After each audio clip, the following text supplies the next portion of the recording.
Welcome back, everybody. Welcome back to Phil's Recap and Review. House of the Dragon, Season 1, Episode 3, Second of His Name. And wow, what a great episode of television this was. This was my favorite episode of the season. I won't say by far because I've generally been enjoying this season, but I thought this one was paced extremely well. A lot of fun stuff, interesting stuff happened in this episode.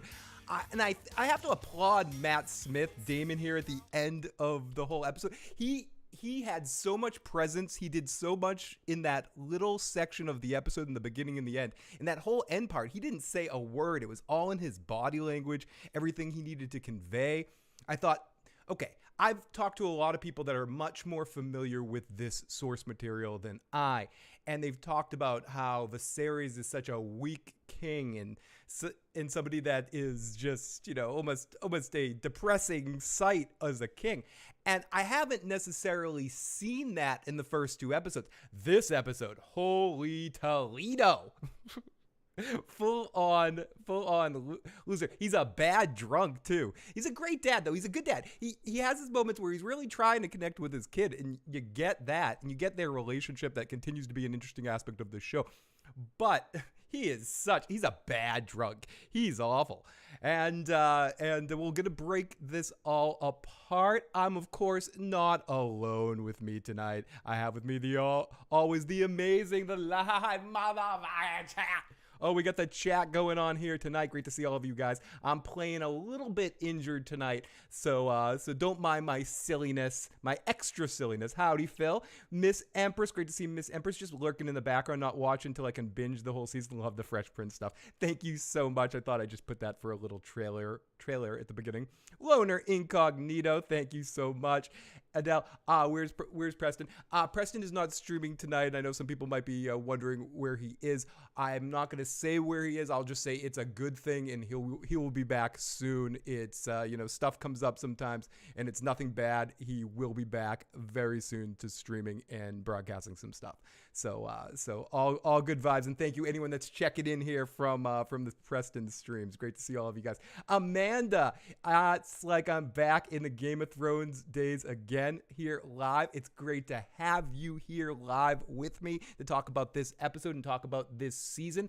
This season just keeps getting, whoa, I knocked over some vodka. This season just keeps getting better and better for me. Each episode seems a little bit more like we're in a real world. I also extremely like the parallels that we saw with Rhaenyra actually taking down. I know Crispy over there helped her with the boar, but seeing her, splashing blood, grabbing there, and parallel that to weak-ass Viserys didn't even catch the one that they were looking for, and everyone holding it. Hold on, okay, come on, you're gonna beat this guy in the fight, and they all hold the stag down while he stabs it, and then, oh no, that's not the right place to stab. That was such a pathetic moment with Viserys. I laughed out loud. I legitimately, like laughed and mocked him in my mind of when he stabs and then it just doesn't kill the thing just howls at him, and all the dogs are like, dude, you're so weak. And then the huntsman's like, you should stab him a little bit to the left. Ugh. But great to see you guys in the live chat. Sexy Siren. Previously, see my statement. He will be back ASAP. It is all good reasons why he's taking this break, and Adele is right. 1998 champions. Love you guys. Killmonger, great to see you. Jackie C, great to see you. The infamous Kiki, give it to my boy Matt Smith. Told you, absolutely. Matt Smith is killing it this season. Pretty much in every scene I've seen him, he is doing excellently amazing. But we also had this guy in this episode. Feed me, Crabfeeder. Feed me all night long. That's right, boy. I'm a crab. Feed me, Crabfeeder. Feed me all night long. And if you feed me, Crabfeeder, I can grow up big and strong. Yeah. Oh my goodness, great stuff. We have the Crabfeeder in tonight's episode. And I know it was some bookend type stuff that we got at the end of last episode, beginning of this episode. end of the episode. But really what it made me think of is how much I would have liked to see this creative team working on Euron. And I'm not bringing up the old show, and I don't want to bring up the old show too much, but like the creepiness factor and watching him feed people to the crabs, like I would love to see a visual depiction of book Euron like that on screen, because they really created a creepy environment and atmosphere with these crab feeders, with the crab feeder and his whole group there. Just the way he looked, the way they were shooting it, it was very Vikings-ish, with like Floki having a trip or something. And I thought it worked really well to create a awesome sense of menace. By the way, I mentioned that we do have I see we already have one text and already have voicemails, but we have the voicemail and text line open all night. If I somehow miss your chat when it goes by and you want to make sure I hear it, you can text on in at 781-990-8509. Again, that's 781-990-8509. Or you can leave us a voicemail and try to question, comment, thought, silliness, whatever you want, a little song. As we can, hear songs like "Feed Me, Crabfeeder." This is the song of the night. Feed me all night long. That's right, baby. Okay. Miss Empress, it's great to see you, though. Great to see you. Leanna Finn, love Matt Smith. Since the crowd, no dialogue, and delivers such an amazing performance that you don't even need to get the dialogue, just all in his body language, all in his choices. That moment when he reads the letter from Viserys, and I know he was conflicted feelings, and he played it all in his face. It was such this moment where he gets this look like, my brother does love me. And then he thinks about losing face in the moment and thinks about, fuck this, I'm going out. I'm not going to let my brother bail me out, but if he is gonna bail me out, I'm gonna go out looking as strong as possible. And then he beats the guy down and then decides to go charge and do the Rickon and just run straight without zigzagging through the arrows. And the arrows miss him for a good while. I mean, whatever, it is what it is. It's action fun. And we get him like taking on the army, which was a very fun action set piece. He does eventually get stopped, and then the army shows back up, the reinforcements show back up, and we get a Valyrian on Dragonback, and it burns it all down, and got a very fun action set piece. Soft Batch, I miss you too. This is amazing to be back here doing another show, but Soft Batch, I'll have a long time affinity for the Summer of Saul and all of my friends that I made there, and I'm be always amazing to see you guys in other chats. Soft Badge, great to see you. Why isn't Phil on camera with his cat? Where is my cat? Where's my inflatable cat right there? My pillow pocket. Rhaenyra almost ended up like King Robert tonight. Almost got attacked by the boar. And I think there is something to be said about seeing that Robert was in a situation where he could actually get killed in a hunt. More in the situation like Rhaenyra and Crispy were.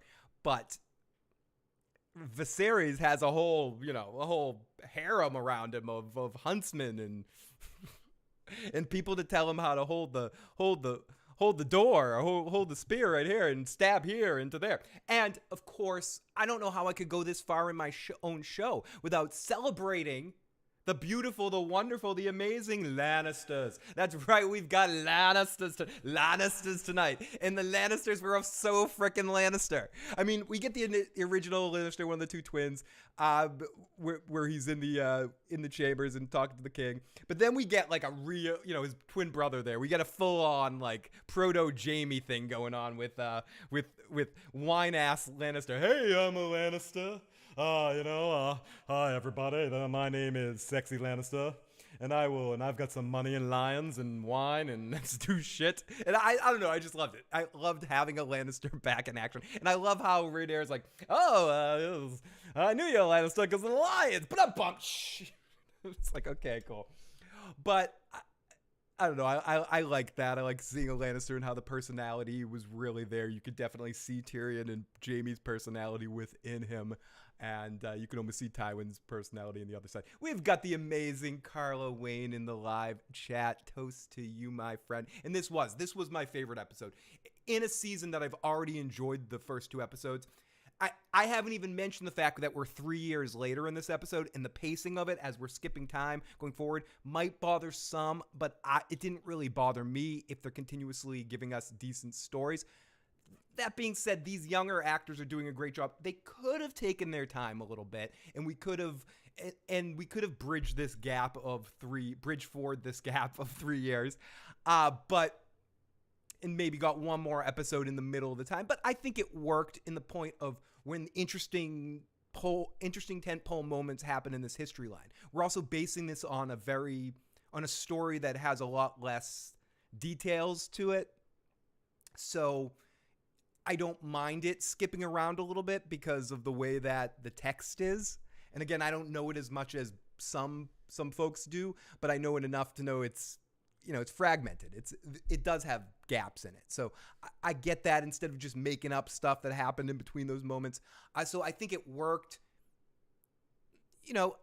I'm somebody that likes to see everything. So there were a few moments where I might have wanted to see more, but that's more me being selfish. I don't think it's a discredit to the show and the storytelling that it's attempting, because I think it's hugely successful on it. And this show, and this episode specifically, they just figured out a really good balance between the different characters and the way they had Damon come in the beginning and at the end and bookend the episode, because he really is, for me, there's a lot of great stuff happening. But again, this episode raised Damon to another step for me in my favorite character on the show right now, other than our Lannisters, other than them. And I'm starting to like Otto. I'm starting to like middle finger low tower here. He's middle finger low tower. Oh, you know what? We already tried to bed you with that 12-year-old and my daughter, and I tried to pimp my daughter out to the king. We played pimp your daughter with little mini tower, with middle finger little tower, and in this episode he totally deadpanned, looked the king in the eye and goes, "Why don't you marry Rhaenyra to your 2-year-old son?" Huh? And then he didn't even try to play a just kidding afterwards. He was totally serious. It's like he's just gonna up his game now. He already pimped out these people. He needs to pimp out the next people. It was just amazing. It was amazing. Thank you, Amanda. I have shown through. Uncle Phil's ketchup couch is here, Sonic. Viserys' daughter believed she was hated because she wasn't a man and ignored her for most of her life. How is that a good dad? Absolutely. Good question.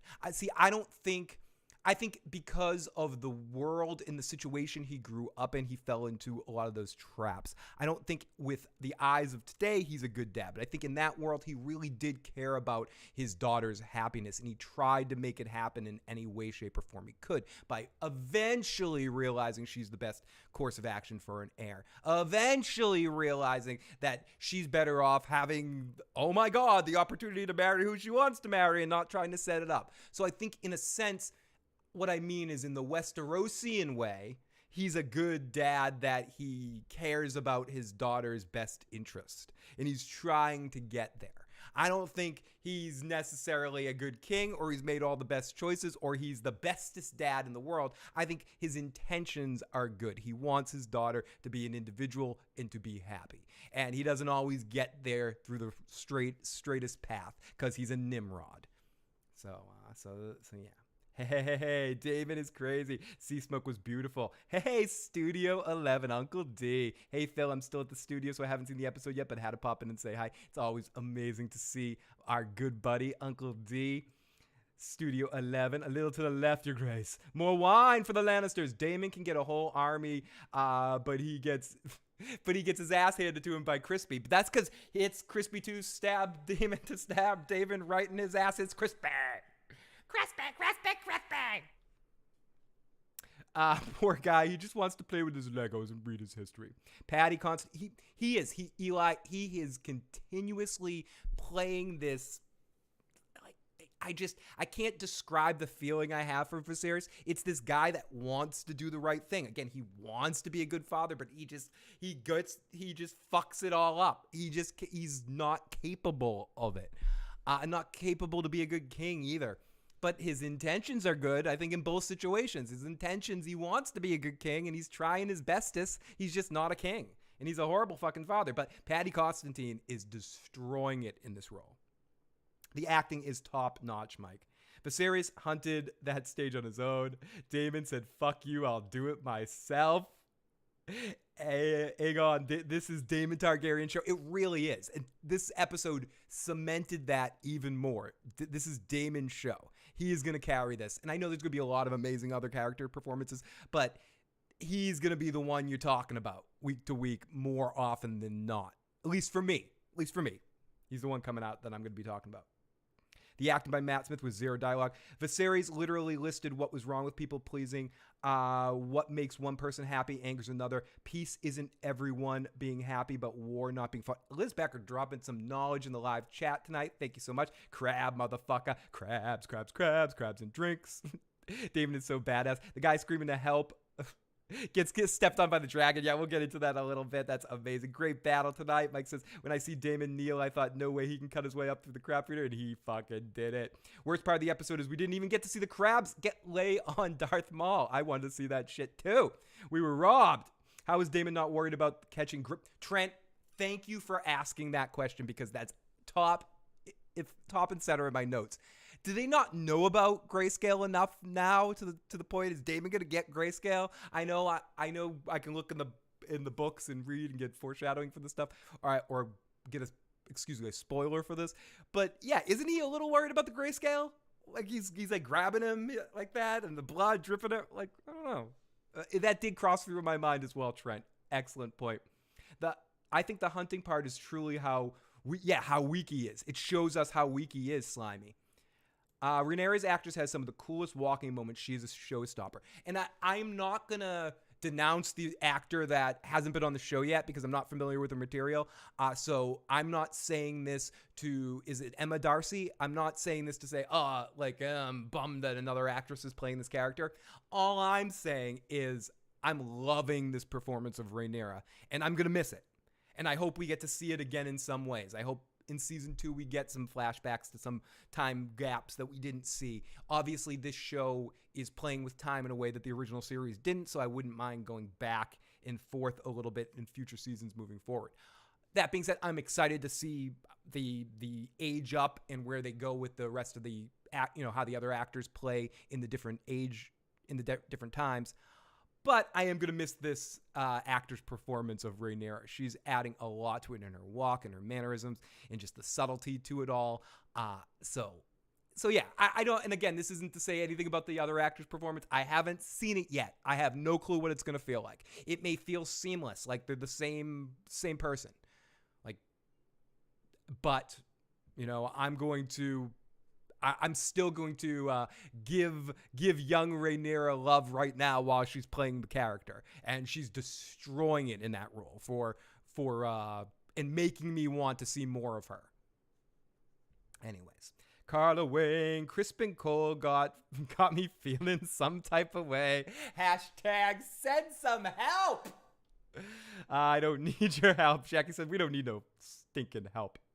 Would have been better if Rhaenyra brought in the white stag back. It would have, but I also think it was very strong of her and showed how queenly she is. They showed that several times in this episode, how Rhaenyra is a true queen in all the ways that Viserys is not a king.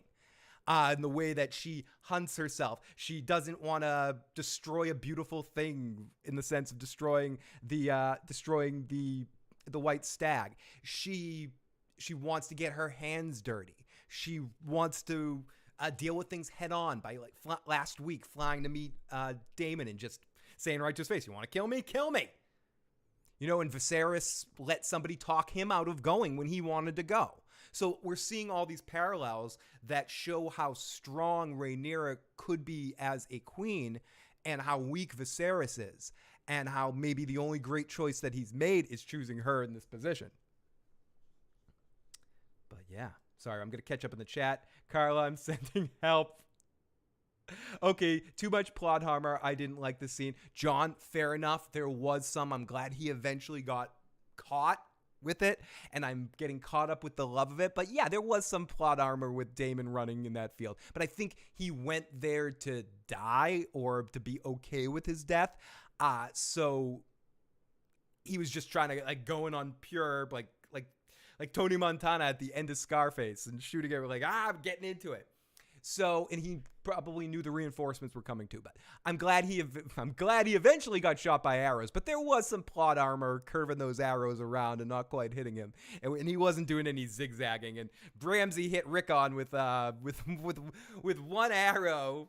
So all these bowsmen can't hit one. All these bowsmen Montanas can't. That's stupid. Can't shoot one little running dragon, but he's sprinting. No, so totally, I understand that plot armor there. I accept that in action scenes if they're entertaining to me. If I'm like, whoa, good action, dude. Like if I can have those moments and enjoy and follow along what's happening without too much. But it was close. It was close. There was some plot armor going there. I'm not going to argue with you there, John. Hey, Kiki. The archer's aim was just as bad. Yeah, Westerosi Ninja said it perfect. Great to see Milt in the live chat. The archer's aim was just as bad as the stormtroopers fell. Come on. Was it Criston Cole on the dragon? No, it was the Corlys's son. People in the live chat tell me the name. I'm blanking on it right now. I know Rhaenyra or something. Is that his name? But no, I'm probably screwing it up. I'm not completely versed on all the names of the characters, especially the two kids, because their names are so familiar. But no, that wasn't Crispy on Dragonback. The archers need to be fired. Archers, you had one job. Archer. Not knowing any of the books or anything, who are the two dragon riders that show up? I assume one is Rhaenys, and they were Corlys's kids. They're Corlys's son. He's the other dragon rider. Yo, we got the question maker popping on in from earlier. Great to see you. Caraxes almost got hurt in the beginning. Summer of Saul. That's a rad way of saying it. That's what I call it. We got to be so cute and so evil. Damon just exactly question maker. We were saying this earlier. Damon touched a dude with grayscale. Does it just not work that? Is the blood of the dragon immune to grayscale? Hey, Phil. First time here. Heavy fan of you and Don Teflon. Great to have you here, question maker. I'm a heavy fan of you and anyone in the live motherfucking chat. Viserys definitely hunted that stag. Definitely. Yeah, totally. He definitely Eli. He was all about that Eli, right? he totally did that himself. Sure. He did. Yeah, talking about young past Lannister. He did remind me a lot of Jaime, and his mannerisms, the way he was moving all around. Amanda. The Lannister was, I'm rich enough, I can get you a dragon. And then when he's talking to the king, he's like, oh, why wouldn't you want to make a partnership with House Lannister? It would be like, why would I say no to having another dragon? And then Viserys like, well, dude, you got a dragon? Well, no, but I mean, metaphorically, House Lannister is like a second dragon. I just fucking love the Lannisters so much. Hey, we got RJT. I don't know why, like, I could read names, but I've tried to focus on the three initials RJT, and I'm like, RJT? And yes, question, Damon has grayscale. Leanna Finn, George R. R. Martin, most hated scene in Game of Thrones was Robert's hunt. Tonight was redemption. Damon had that season 8 plot armor. Cheers to you, the amazing Carlo Wayne.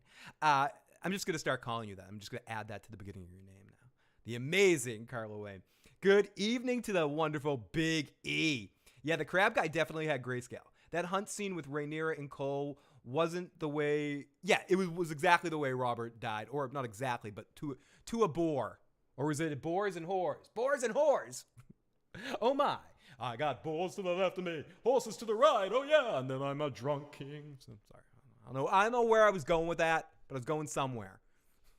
But yes, Robert died from the boar. I'm a Lannister and I shit fucking gold. Yeah, exactly. He wanted to transition this. Lotar was like, hey, everybody, let's play another episode of Let's Pimp a Child. Hey, everybody, this is Otto Middle Finger Lowtower. I'm here to pimp another child. So you know what we should do? We should take Rhaenyra and put her with your 2-year-old son. All your problems will be solved, and this will never be creepy. And I'm out. Middle finger, low tower. Peace. Like, give me a fucking dirty ass break, you sick prick. Oh my goodness. Surf and turf. Phil, you got to talk about Damon touching the guy with great. Yeah, it's fucking disgusting. I don't know what the fuck was wrong with him. Crabfeeder looked like a tweaker. There's a song there, Hannibal. Crabfeeder looked like a tweaker. Eating up people, spitting on sneakers. I don't know. I'm sorry. They can't all be winners. Okay, Banzai. It was Valerian's son. And people in the live chat that know the source material better than me, I believe his name is Laenor. Is that the correct expression? Laenor Valerian. He is half Targaryen because his mother is Rhaenys, the one that should have been queen, or the queen that never was. So Corlys's kids are half Targaryen and half Valerian, so they can be dragon riders, and one of them is. So that's how that worked. Because Rhaenys is a dragon rider as well. We just haven't seen her yet. Damon is a mad lad. Middle finger is a bitch. Damon is the GOAT. A few scenes got me right in the feels tonight. Lady Stoneheart, this season is melting my grinchy heart in the sense of just making me feel back in this world. Is everything perfect? No, and it's fun to be nitpicky and pick things apart and have fun and break it apart and talk about the good and overdo the good and overdo the bad. Excuse me, both those things can be fun. I love talking about this stuff. But without doubt, it's very exciting to have this world back, and this is a great start to the show. Holy fucking shit. Jack me off with a super chat donation, first super chat donation of the night. Jack me off. Cram feeding Manson. The beautiful crabbies, the beautiful crabbies. Pimp the 2-year-old. Pimp it up.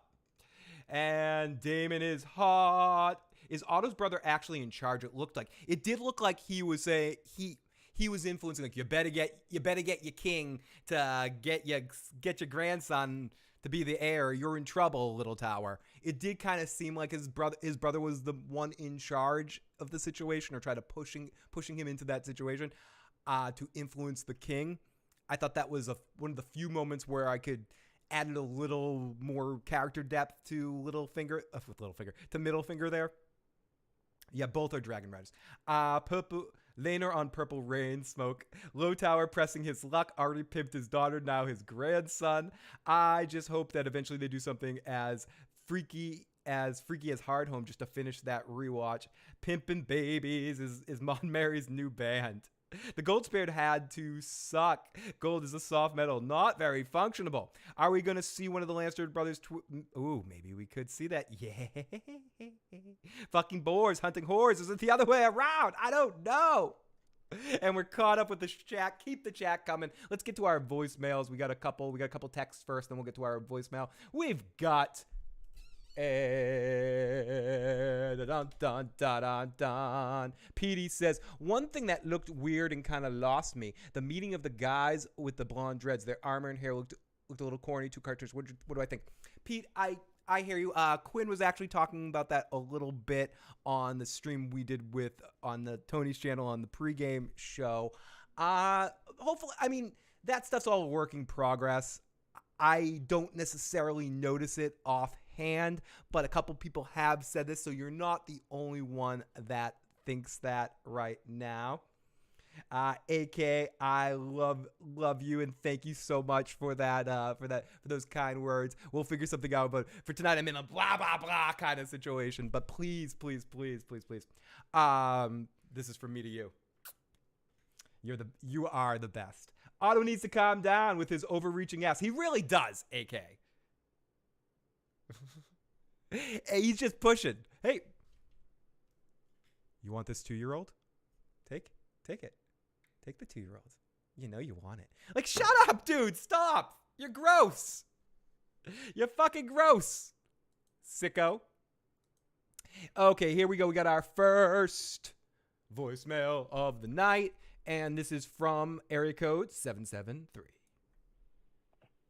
Greetings, Lord Phil of the House The Issues Guy. It is I, Richard Snow, the Bastard of the North.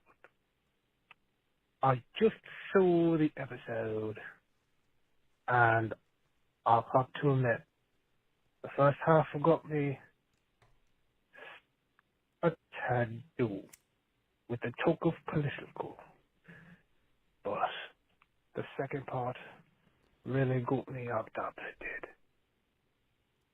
I was falling asleep to the political speech over and over. I thought it was going to be the whole episode. But it was not. I'm glad to have seen that. I love how, and I played the rest of your message. I love how you're trying to keep the accent going while you're saying your figure. You're like, you almost dropped it there, but you're keeping that. I'm giving you so much credit for committing the character. You're killing it. Epic battle. Fearing that epic battle would not come to this episode. I thought it would come next episode. I was very satisfied with the episode. But I was kind of disappointed that the Crabfeeder demise did not meet my satisfaction. But it was acceptable. Very good message, my friend. Thank you so much for that. Makeup therapy. Latoya's in the live chat. Great to see Latoya. And great to see so many of our friends popping on in here tonight. I definitely was thinking of the wonderful Timo tonight when we had our Lannister love. And let's get over here to right there and say, oh, holy hell.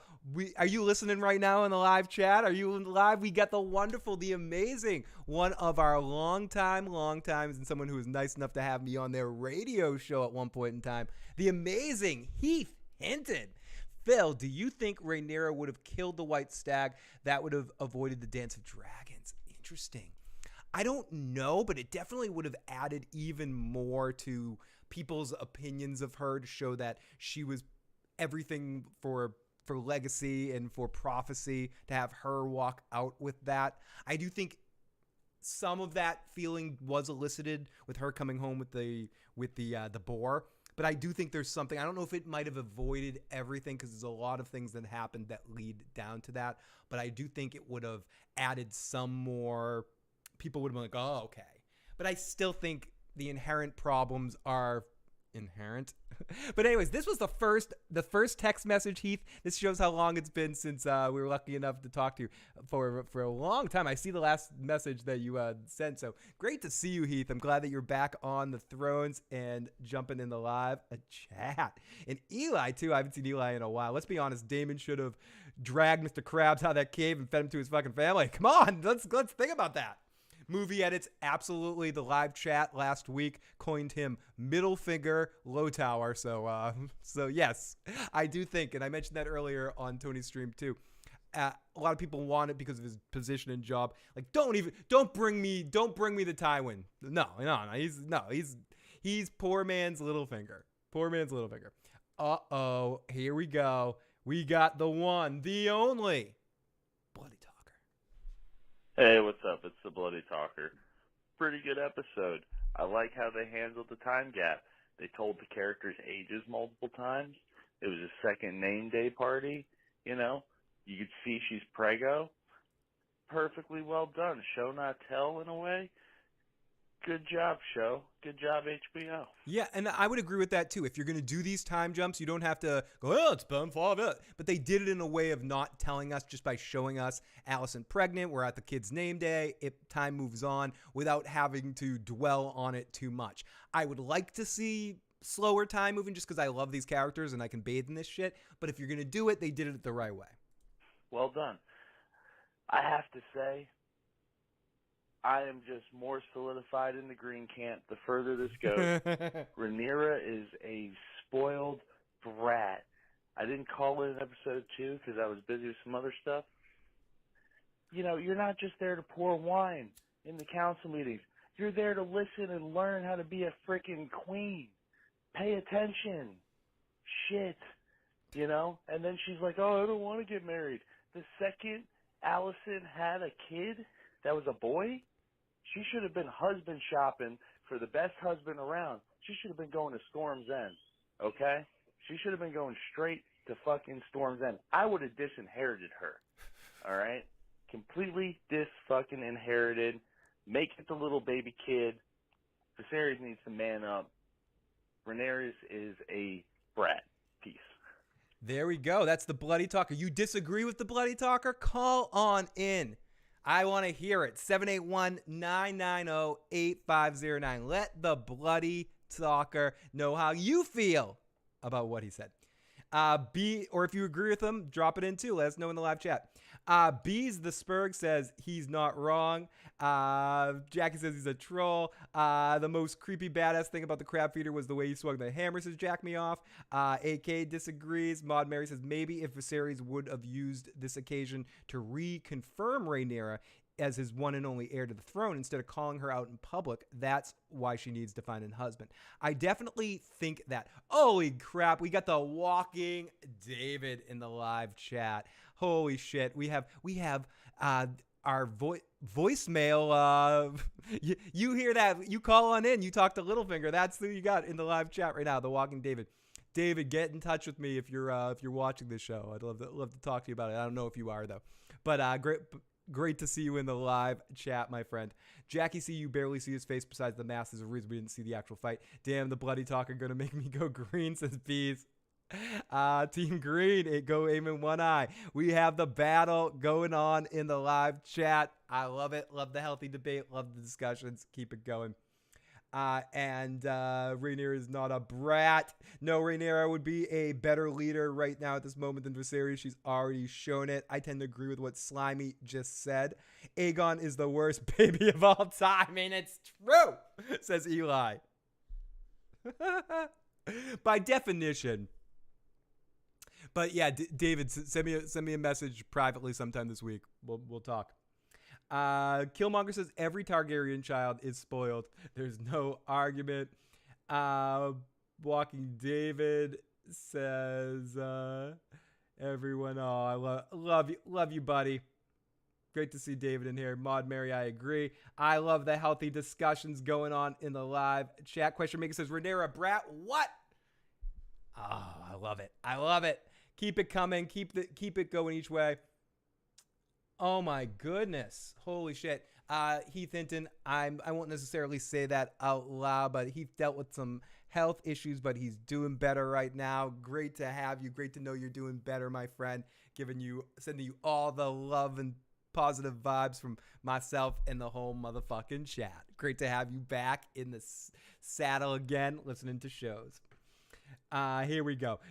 Let's continue into this thing. Okay, you know what? Let's see. We got a voicemail. Let's see. We have voicemail from. Okay, we're gonna play a little bit of this first, and then it's almost time, everybody. It's been a little bit. I'm not going to be able to lose my mind as much as I usually do right now because I'm playing injured. I was attacked by a canine and stung by a bee this week. It's been a bad week for me, but it happens. I'm fighting back. I'm fighting back through it. And either way, one way or another, I need to do a recap.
Welcome back. Let's get into this recap.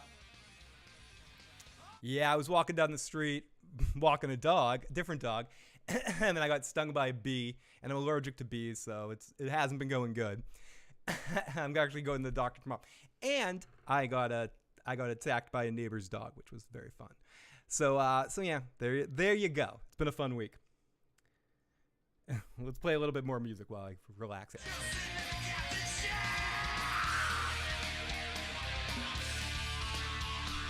We do.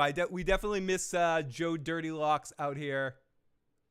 And definitely, I hope he's back before the end of the season. But I'm not sure if him and Katie are watching quite yet. What does everyone think about Damon has Greyscale? The promos show him with it. Possibly, he very well could.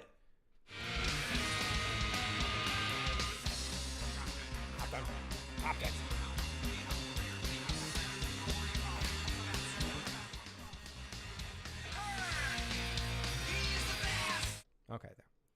I do need some milk of the poppy. But yeah, sorry to trouble you with some of my rock music. Damon doesn't have Greyscale. Damon has plot scale, says Eli in the live chat. Damon's getting Greyscale. And we haven't... I haven't set one of these up yet tonight, but let me just do it. Am I singing on that track or just playing it? I am singing on that track. I'm jumping around like an idiot and singing on this. That is my screamy voice.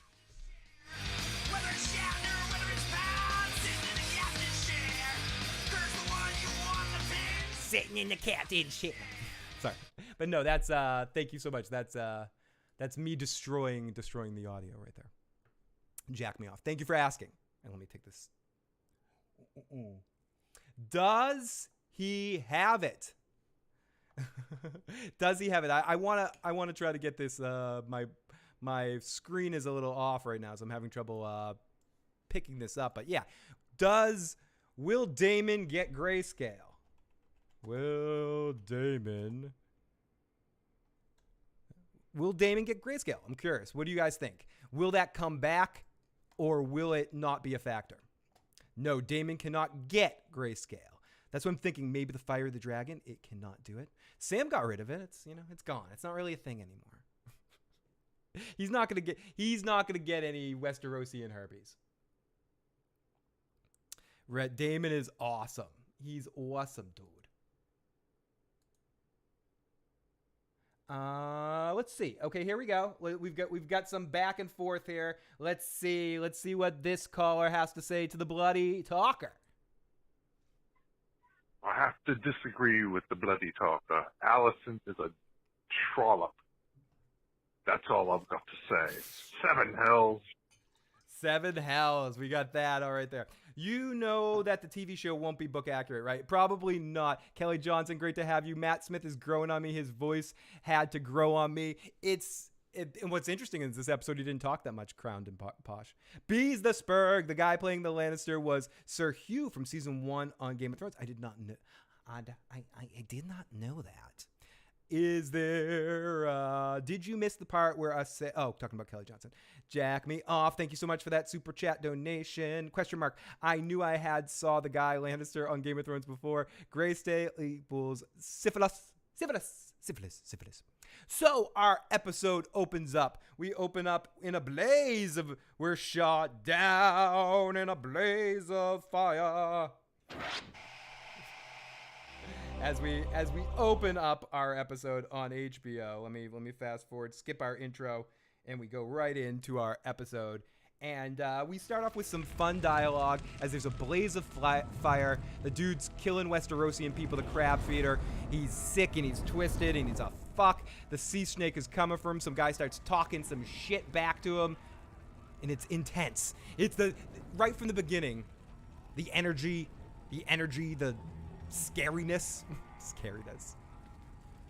The texture of evilness is up. Worf says today is a good day to die. Yes, it is, Worf. House Targaryen is coming for you! The sea snake will have your boxy fucking head! Scout Teeny! No, please! Scout Teeny, the real Teeny, is in the live chat. The amazing, unbelievably awesome Scoutini, who's always helped me with my farming needs as much as I've needed. I got to send a special toast to another old long timer. I drink and I know things, and I know that Scoutini's awesome.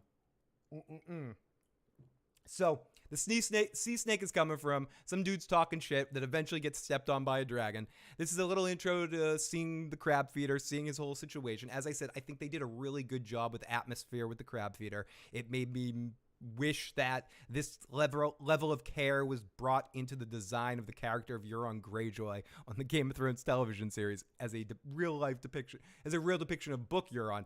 And I don't know why it made me think about that. And I'm not going to always say things like that about the old show to the new show and the new show to the old show, but I'm lying if it didn't make me think that, because of the creepiness of the way, like him, like on just imagining seeing Euron on Silence and like seeing all of that whole scene reminded me of what I was watching here, like how I would have wanted to see it and feel while I was watching it. So again, it kind of felt like a Vikings Floki scene, and I thought it worked really well. Caraxes is savage. This was a great Caraxes scene. I'm so glad we're all back to argue about my favorite universe. I love you all. I love you too, Bloody Talker, and I love all the debate in the live chat, even if people are there calling Bloody Talker X and Y and Z. He loves it. Bring it. We all love it. We got Gold Soul. You know how we rock here at Issues Program. We're a little crazy over here. Just finished the episode, and it's amazing. And the sneak peek for next episode, can't wait. I didn't watch the sneak peek. Feel free to talk about it. I'm not like, yo, I gotta watch that. But I didn't get a chance yet. So but I am excited to do that when the episode is over. Yeah, I love sci-fi. Absolutely. The Crabfeeder was super creepy, and I thought they effectively depicted creepy in a really exceptional way. Better than, I think, the best we've seen creepy depicted in the visual Game of Thrones universe. Next to Craster. You know, Craster's pretty fucking creepy. It's hard to beat, like, Craster level creepiness. Just because of who Craster is at this point, right? Or will be. Anyways, we open up, there's a blaze of fire, and Westerosian people are getting killed, and we get this funny dialogue. Not funny. Well, that's kind of funny.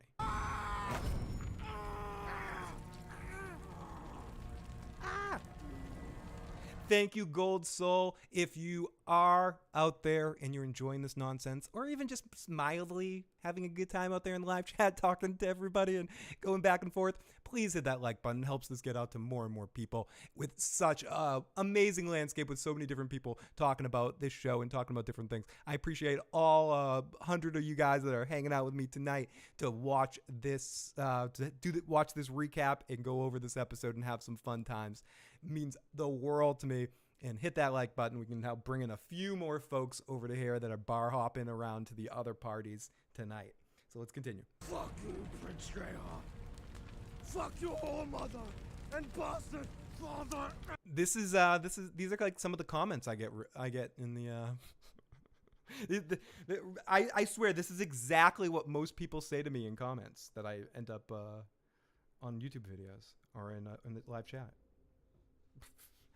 Kelly Johnson, what about the Comfortably Numb guitar solo?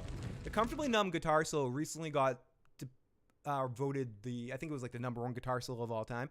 And I don't argue with that. I think David Gilmour, in a lot of ways with Pink Floyd, he does get his credit, but he's still underrated as a guitar soloist because he's not the fastest. I know what's Eric Clapton called slow hand. I think it's a far more accurate depictive term to call David Gilmour slow hand in the way he plays out melodies as guitar solos. And I think Comfortably Numb is one of the guitar solos that even if you're not a Pink Floyd fan, even if you're not a rock and roll fan, if you get started with it, you can hum that guitar solo. So I do think it's definitely up there and within the conversation, and being a huge Pink Floyd fan myself, I cannot argue with that being a pick. So Kelly, I think it's a good pick, and I think it's one, but I would say it's not even David's best guitar solo in Pink Floyd. Shine on You Crazy Diamond, Dogs are two that just pop out in my mind really quick without even digging in on it. But it's definitely up there. It's one of the most popular ones, right there with Another Brick in the Wall Part 2. But if I was picking David's best solo, it would be like, I think it's his third solo in Dogs. But I think it's a great solo, dude. It's a great solo, dude. It's a very recognizable, and that's the thing about it. He who hews. It's a very recognizable guitar solo, one of the most recognizable, right down there with, Heartbreaker or there's certain ones that are so iconic to certain songs.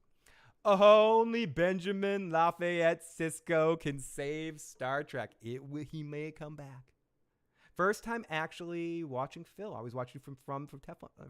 It's great to have you here. It's a little different right here because, it's me babbling. Sometimes I do have co-hosts. My co-host, Joe Dirty Locks, or The Walking David, or Tony Teflon joins me over here, or many other guests that I've had. But sometimes, at least once a week, I like to have at least one show where it's, just me babbling like a crazy person and going off and having this special time with you guys.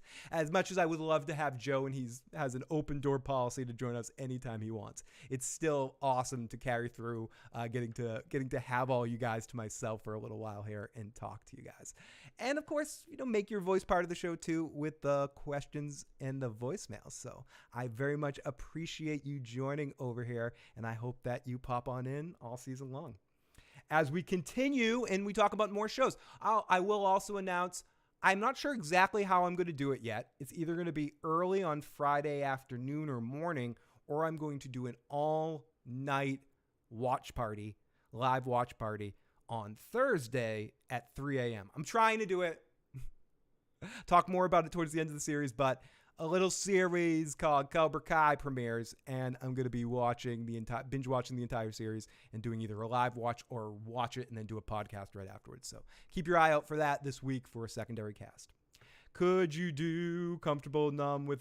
I could maybe do it with a trumpet, but I'd more have if Hannibal O'Neill is still listening right now. Let's see if Hannibal can record us a little voicemail. Comfortably Numb. He's actually a good guitar player. Okay, so the guitar solo in Dogs guts me. It's better than the Us and Them, but they're all great. I could turn this whole into a Pink Floyd conversation. I already did one Pink Floyd podcast. I really want to do another one. But the one with Dogs that goes, wah, wah, wah, wah. Oh, I love it so much. Okay, I am very curious about Vagar. Team Anthony LaRusso. Okay, so let's listen to a little bit more of this scene.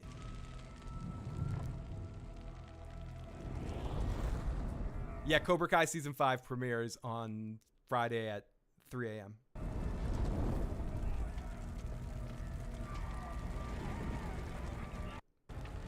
Banzai, I wish they waited till the season was over to announce it, but I guess they're doing it in the midst of all the positive energy that they're getting for the series.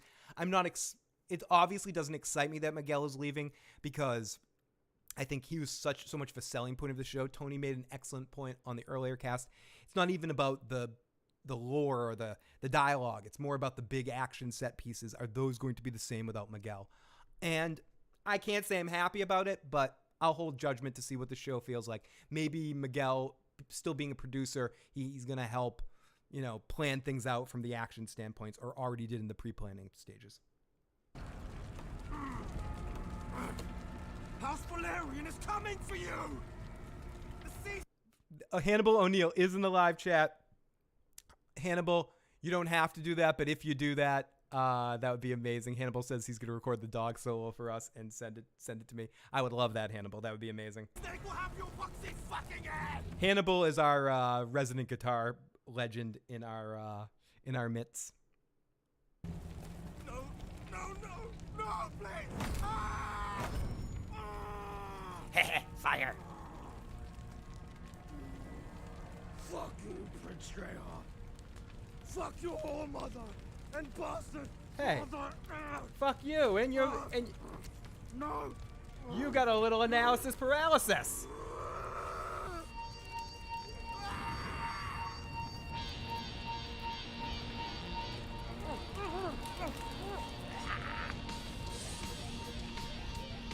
Okay, so we continue in here, and the sea snake is coming. Someone's gonna take a shit, and this guy starts screaming, "You're fucked! You're fucked! You're fucked!" Just as Damon starts flying in, he gets stepped on by Caraxus, who is just out of control and showing that he's just on complete edge. Oh, we got a super chat donation from the amazing Gold Soul. I'm surprised how much I've liked Allison so far. She seems to have the most pure perspectives and opinions. Much love, Phil. I agree. She's a ray of positive energy in this world. I know people have told me before the series started that she would remind me of Sansa a little bit, but no, I actually like Allison. I think she's she's manipulated by her father, but she's making the best of a horrible situation and found her opportunities to connect with the king. She generally seems to care about him in this time jump. She cares about Rhaenyra, even though she probably should have been more honest with Rhaenyra leading up to the situation. But I generally have been impressed with that performance as well, and the character of Allison.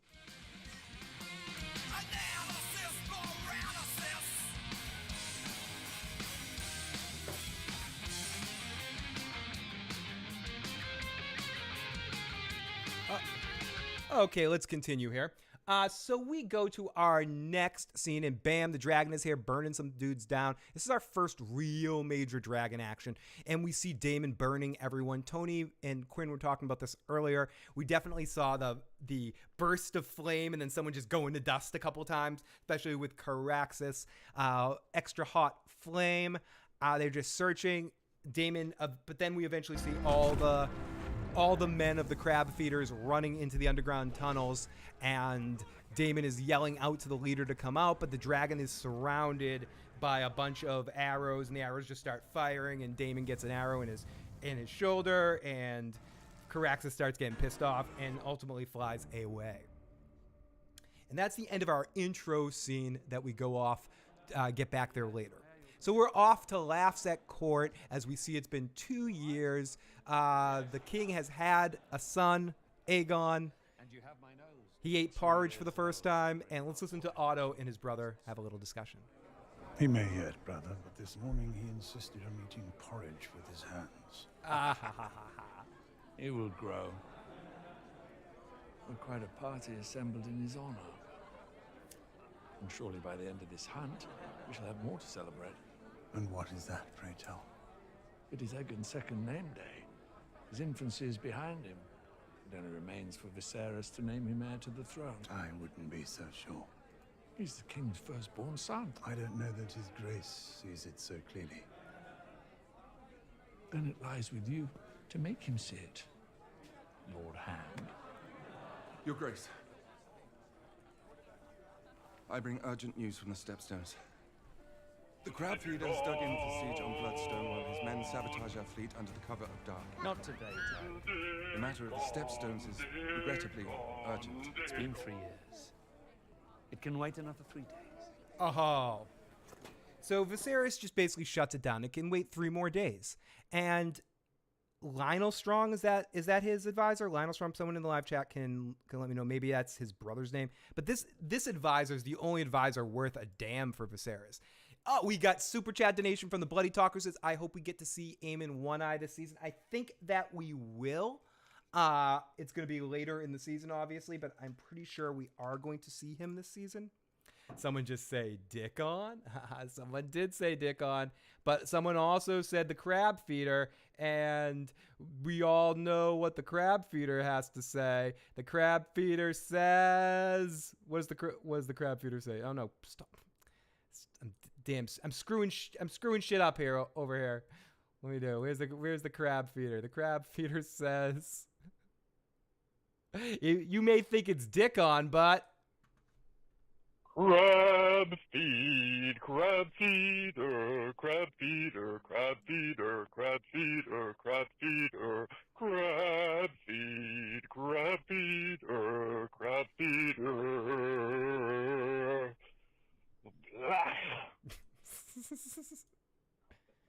Hello, is this the hotline? Sorry. Okay, everyone. Sorry about that. Okay, so kind of true. She seems a bit insane. I'm afraid to roll over my kids while asleep. We had Telkas in the live chat. Paul just finished watching Otto pedo finger stepping on the creepiness level this week with the most incest barothal suggestion. Great episode. Ending gave me Battle of the Bastard vibes. Phil, you rock. No, you fucking rock. Miss Duncan the Tall in the live chat as well. I just can't with the low towers. The low towers are just fucking awful. Carla, the amazing Carla Wayne. His infancy is behind him. Try telling that to my 6 and 7 year olds. Exactly. He's 2 years old. He's ready to wed. He's ready to wed Rhaenyra. So is this the Lannister? This guy talking to him right here is being like, dude, this is happening in the Stepstones. This boring ass Lannister. Come, eat. Fortify yourselves for the journey. Listen, I'm no big city lawyer, but this makes no sense to me. So No, there it is. That's better. That was there we go. Strong, Strong appeared allies, River's father. Otto Pedofinger. I think we might have a new one this week. Otto Pedofinger. That one might stick. That one definitely might stick. Oh, so I was like, what's that red stuff in the live chat? Oh, the chat got disconnected for a second. I wouldn't name my dragon toaster Otto Pedofinger. People seem to approve of that. H. Hightower are the scions of the Empire of the Dawn. Isn't the Lord Strong with the foot injured father our beloved Alice Rivers? I think it is. Name your dragon. Oh, Sonic Boy, you got the fucking Phil and Joe emojis dancing on. You got a conga next to your name. Wow, Pedofinger. We can't forget this one. Make sure you heard that one here first on the Issues program. If people steal them shits. Kelly Johnson, I'm just giving you guys because I can't really move due to my foot. I'm like not running over to the wheel every time, so I'm just drinking for you guys here. So drink. Oh shit! Breaking fucking glasses everywhere. Okay, so people tell the king about the stepstones. The king is just like, well, whatever. It's been like 3 years, almost 3 more days. I don't care. Where's Rhaenyra? And then it was almost a funny cut where we cut from Rhaenyra. Those caves. Tell me where Rhaenyra is. Blunted. They don't have foot soldiers. Their sellswords have been withdrawing in droves, Your Grace. Even the mercenaries can see that it is a losing effort. Where's Rhaenyra? Where's Rhaenyra? Cannot be sure at present, Your Grace. But no, the Valyrian forces have suffered. Where's heavy attrition, Rhaenyra? Your Grace. The seeds of dissent are sown amongst the rank and file. Where's Rhaenyra? Damon has driven the men hard. They have begun to question his command. If the crown were ever to intervene, Thailand. now is the time. Damon and the Sea Snake started their war without his grace's leave. I don't know. I'm Otto Hightower. I am Otto Pedotower. I am going to pimp out your son and pimp out your daughter.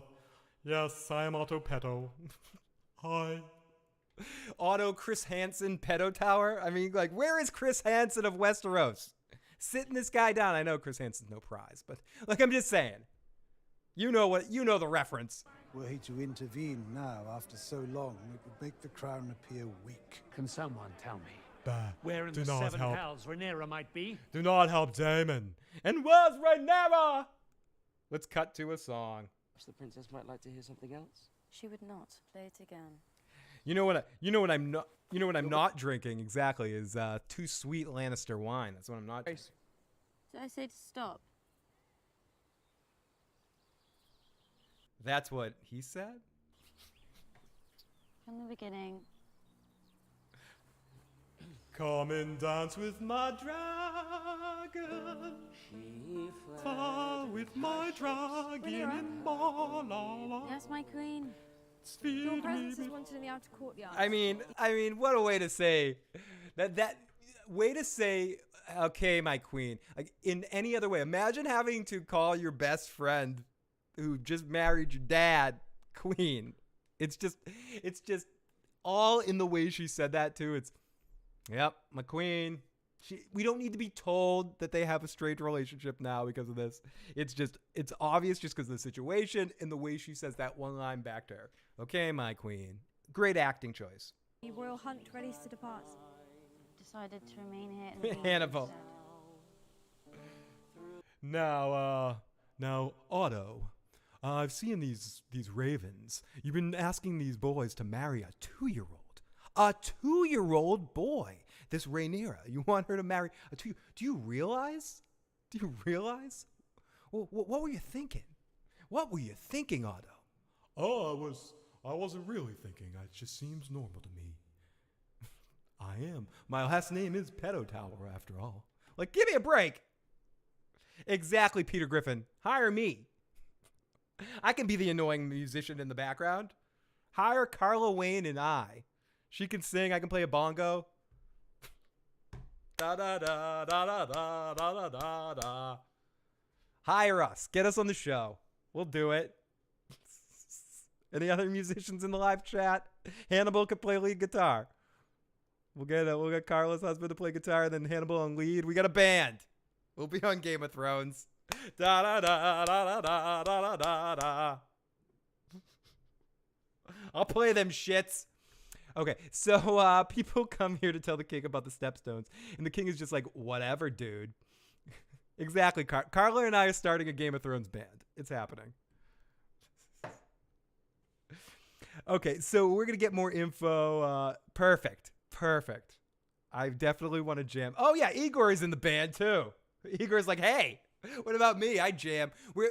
We'll have lots of people on the album. Carla's husband will be on the album. Hannibal will be on the album. But it's going to be Carla and I's album.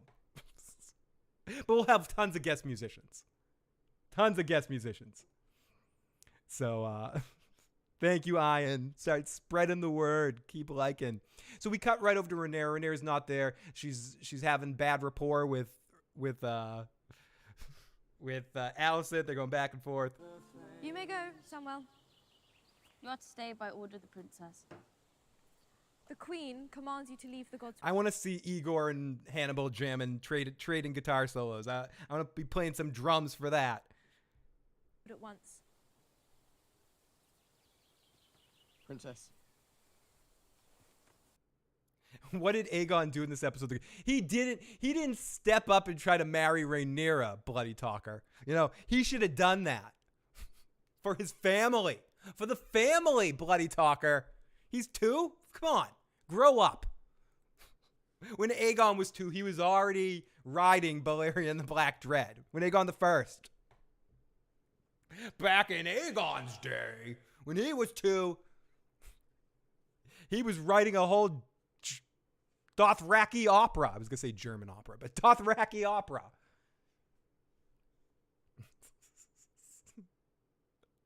He ate his pudding. He played with his family. He was a good boy. Rhaenyra is not there, and she's getting... okay, Otto says we can join in. Let's say... Oh, yeah, if we join in the battle, we look weak. And they have their thing, and then we cut over to the whole family going on the hunt. The whole family's on vacation. It's like Christmas vacation. It's holiday row, row, row, row, row, row, row, row, row, row. Kings row, kings in row to rodeo row. Sorry, I'm Weird Alling myself all over the place. Now I want to write a King's Roadie, roadie, row, row, row, row, row, row, row. Holiday King's Roadie, road, row, row, row, row, row. Did Phil the Issues guy say he didn't watch the preview for next week? I'm curious about the dagger over the fire scene. I did not watch the preview for next week yet, Gold Soul. I usually don't before going into this just because I run quick to set up. But I am excited. I cannot wait to watch the episode when it comes out. King's Road, road, road, road, road, road, road, road, road. Dothraki opera number 1. My moon is your egg.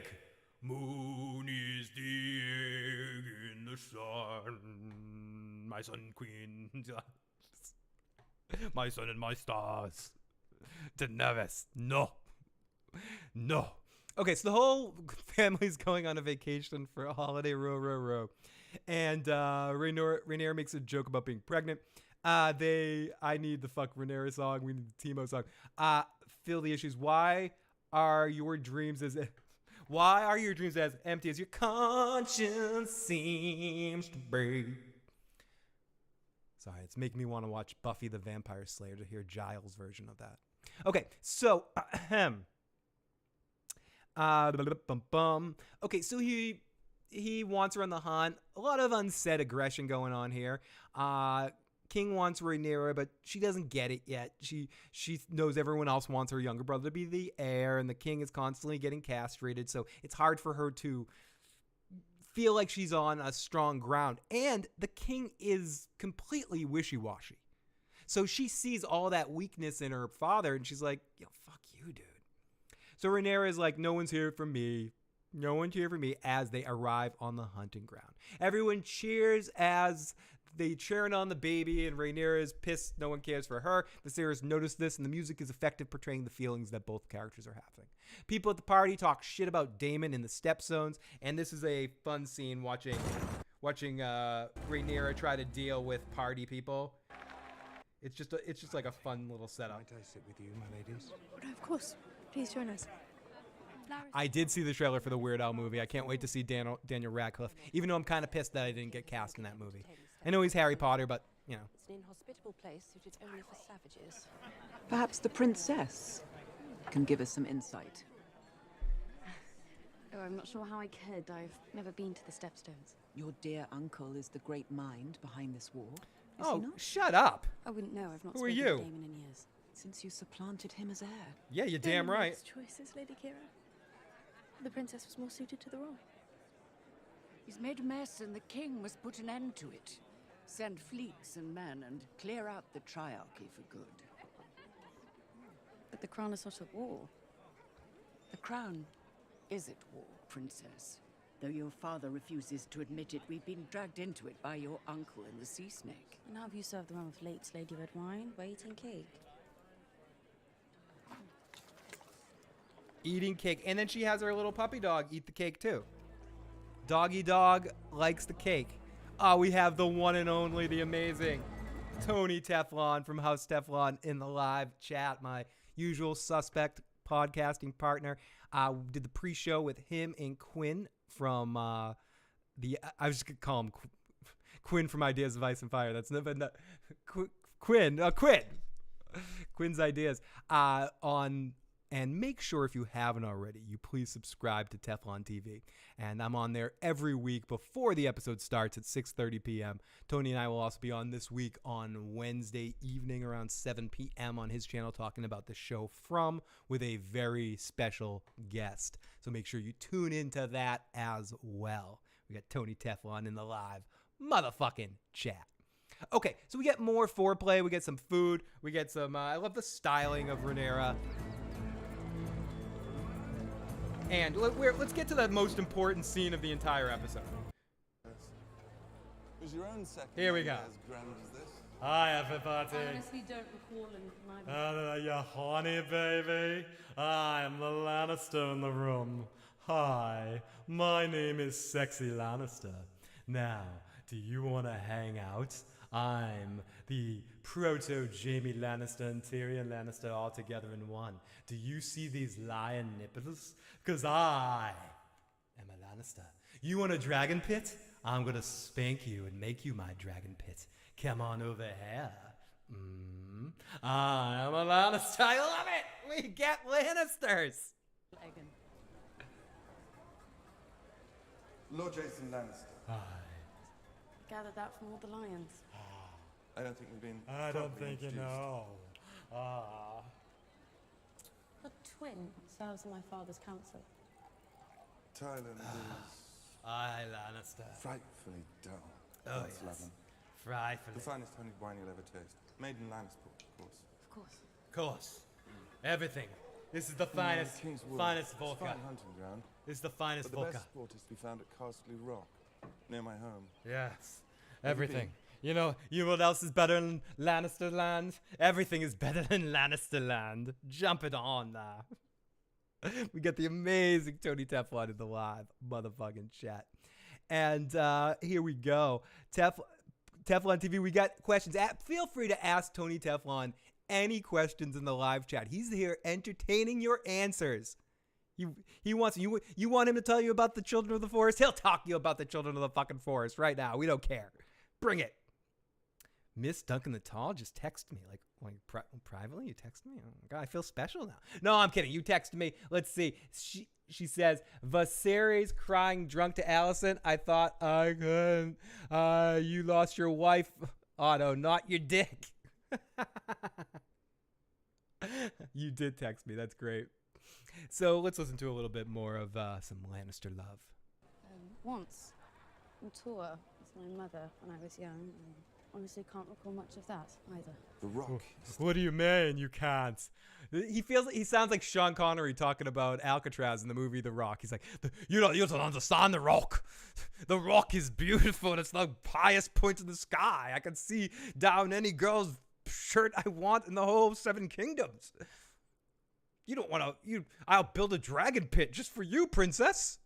Thrice the height of the High Tower in Old Town. Taller still than the wall No, I'm a Boston guy. in the north. It's been said that If one were to stand in the tower, on a perfect day, one could see clear across the sunset sea. It must be quite something. I don't have a dragon. I think so, Gold Soul. I don't think we're going to see Melisandre as Tony and Quinn were talking about, or we were talking about in the pre-show. I'm not positive that we'll see anyone we know associated with that, but I would be surprised if we don't see some Red God stuff at some point. Of course, but I do have the means and resources to build one. Why would you need a dragon pit? To house dragons, of course. I'd do anything for my queen. Or lady wife. Yes. Hey. Thank you. Hey now. And she's just like, dumbass, what the fuck? What? And then she dumps the wine. I love how he just dumps both glasses of wine and he's out there too.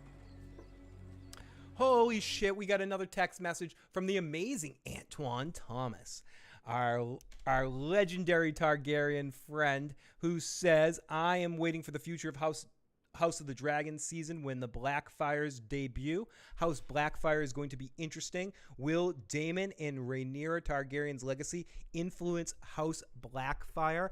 I don't know. Let's bring that to the live chat. What do you guys think about the Blackfires, and are they going to be introduced in this show, and how will that influence everything? And when will we get that stuff? People that are more familiar with the source material will have to answer that stuff better, as I'm not back and front with Fire and Blood and the World of Ice and Fire over there. So this is a lot of this is passively familiar to me, not prime in my mind where I know everything that's going to happen. So some stuff is still shrouded in mystery to a certain extent for me. Hannibal says the Blackfires are later. How far back is the time? Haven't thought that far ahead, but nice food for thought, says people in the live chat. So people are feeling you, as always, Antoine. Pete's live music says, if Damon has grayscale, do you think that the cure that Samwell uses on Jorah is available? How old is the Citadel and Maesters? And that's the thing a lot of people have been mentioning tonight, and I thought it when I was watching too. But Damon, if the Crabfeeder has grayscale, Damon certainly seemed a little familiar touching him. And I don't think he'll have it. I think they'll just yada yada that. But it definitely went through my mind, for sure. Blackfires have to be introduced, don't they? They're part of the Civil War. Yep. I'm trying to keep things vague. Kelly says, oh, we're talking about something else. I think we get more crab feeders. Deja vu, great to see you, Phil. Hope this show does not disappoint. Cats of Saturn. Wow. I'm seeing so many faces and names I haven't seen in a while pop on in. It's so great to see. Another place, another time. Here we are. Dragon Seeds before they were called Blackfires. Thank you. And thank you to all the people. Oh, I got it. I got the cough button for the burp there. So I didn't have to have you guys hear that discussing this. Teflon TV says the showrunner said it was a dormant stage of case of grayscale. So it was a case of grayscale that wasn't contagious. It was past its point of contagiosity. So you know what saved the day again? Damon and his plot armor. And that's okay. Damon can have plot armor all he wants. Keep that dude on the show as far as they can fucking do. We got the amazing CC again. The Blackfires will come from the reign of Aegon IV. That's at least 3 kings after the end result of the Dance of Dragons. So they come much later, CC. And thank you for that Targaryen history lesson. The more you know. Thank you. We got JSM down in the live motherfucking chat. Talking to our buddy Teflon TV, giving him a hi. The showrunner said it was a dormant stage. Okay, Dragon Seeds before they were called that. Blackfires, you know it. So let's continue into this as Proto Jamie tries to get her, doesn't get her anymore. So then we go into one of my favorite scenes in the entire episode, the argument that they have in public right here. Viserys is just, he doesn't know how to read a room, and he doesn't know how to properly be a king in some ways. and just perception. Even the way Otto comes in and interrupts the situation without telling him to stop, trying to tell him to stop, it doesn't work. And then we just see this snarly drunk asshole form all evening in here. He's not a fun drunk like Robert. This dude's a fucking bad drunk. So let's listen to a little bit of this argument. Of age, Rhaenyra. Jason Lannister is an excellent match. He's arrogant and self-serious. Well, I thought you might have that in common. Oh, burn! It's kind of true. Since you came of age, I've been slowly drowning in a lake of parchment flung from every corner of the realm. Marriage proposals all. And I have tried, often, to discuss it with you. But you've refused me at every turn. That is because I do not wish to get married. Even I do not exist Oh, without blah, blah, blah, traditional blah. duty, Rhaenyra. Excuse me, Your Grace. I'm Viserys.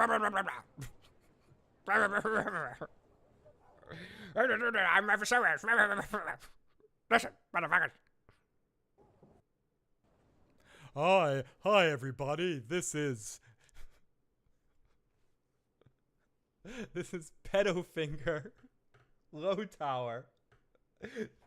This is Pedo Tower. What was his name again? This fucking dude. This fucking dude that's trying to sell a 2-year-old. You must marry. Yes. The Royal Huntsman has sent a report, Your Grace. There's been a sighting. He was acting like Dudley Moore, and as always, I love how I don't have Tony and I don't have to go far to get all each other's references. I love me some Arthur, some Dudley Moore and Arthur, one of the best drunks of all time on screen. Right heart. The stag is the king of the King's Wood, Your Grace, a regal portent for Prince Aegon's name day. yeah. Hi, and guess what? And then we can have him. Then we can have Rhaenyra have sex with him and marry them. It's gonna be fucking great. Cause I'm middle finger pedo tower. You know, like what the fuck, you sick prick. Exactly. You know how like the Adam Sandler weddings, that's questions we were had yesterday. This is the conversation to have in fucking private. So let's go over to here. Here we go. Oh, I think this is from our good buddy, friend of the show. Sass him down. Hey, with this not having like books that say, this person's probably gonna die and this person's probably like one of the most important characters or whatever, without like us knowing like, hey, George R. R. Martin wrote this character in order to be like himself, so we know Tyrion's extremely important. Do you think it's harder to pick out the characters that are the characters who are gonna make it to the end or whatever, or this is the untouchable character here, or like these are important characters, but they're going to be like the Ned Stark or like the Robb Stark at some point. They're going to be cannon fire important characters. Do you think it's harder to pick out like cannon fire important versus I think because this is a completed story and knowing that the general outcome of this is negative for everybody, I think it's almost easier in some ways to look at almost all of these characters as cannon fodder. That we're going to see a series of stupid mistakes that's going to lead to diminishing the power of the Targaryen family and diminishing the power of the dragons. So I definitely hear what you're saying, but this is a completed story. This is something that Tony's been saying for months leading up to this, about that this has a potential as like a tight story to be a better tight story than the main series from beginning to end. So I think in the sense that everything is on a track here, that we know the beginning point and we know the end point, it's almost more easy to predict those kind of things. But to your point, I think it still has a lot of room for surprise characters to pop up. So let's go. A shitload of Pedo, I remember voice and voice. Otto Pedofinger. I think Otto Pedofinger would be a great, is a great nickname. Okay, so let's go. She gets approached by all that. She goes to the king and talks shit to him, and they both argue in front of everybody in an open, negative way.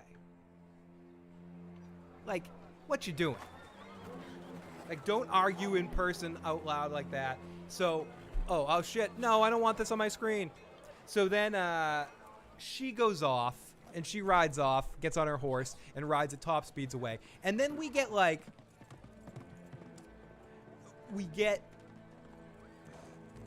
Crispy riding after her.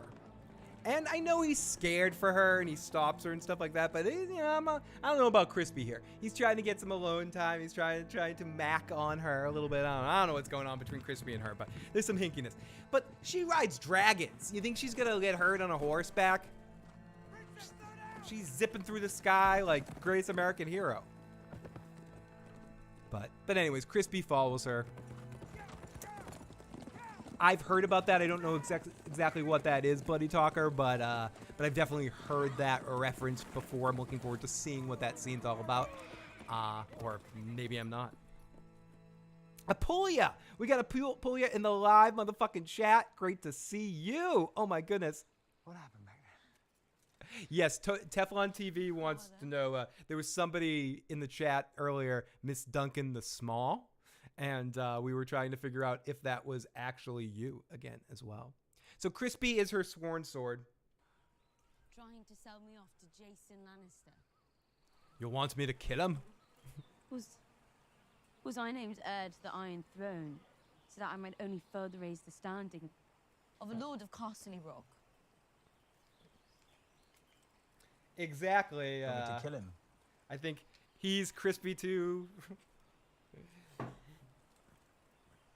It's Crispy to Rocco. I don't know. To protect the queen, he's something. It's Crispy. He's Crispy. He's Crispy for all the girls to rock on horseback. He's Crispy. I'm sorry. I gotta think about this one. I like the chorus. He's crispy, but we need to write lyrics, like actual lyrics to the song. I actually have to take the time here, but I do want to record the chorus of he's crispy. It's Crispy too. Okay. It's a beautiful day. We should take in the Kingswood. Do it. Let's hang out. When the queen asks you if you want to take in the Kingswood, were you ever betrothed? You say Criston? yes. I had an adventurous youth when my It's a beautiful day. Okay, let's hear how he answers this question. I'm sorry, I keep rewinding it a little bit.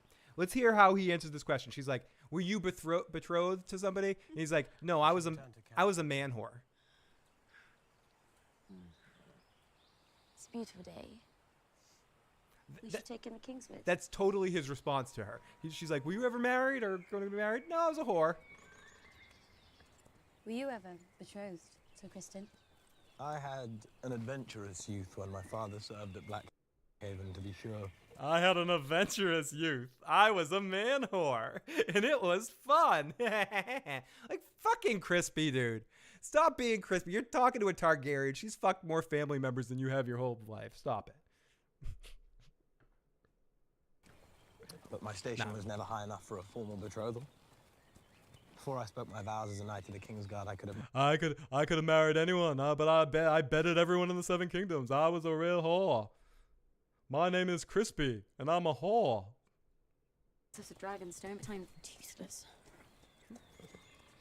Yeah, Crispy was like, back in my youth, I was a little extra crispy. I'm a little mellowed now. I decided to take the Kingsguard because, I sowed my royal crispy oats. That sounds like a cereal. Crispy Oats. I have my Crispy Oats with milk. How about you?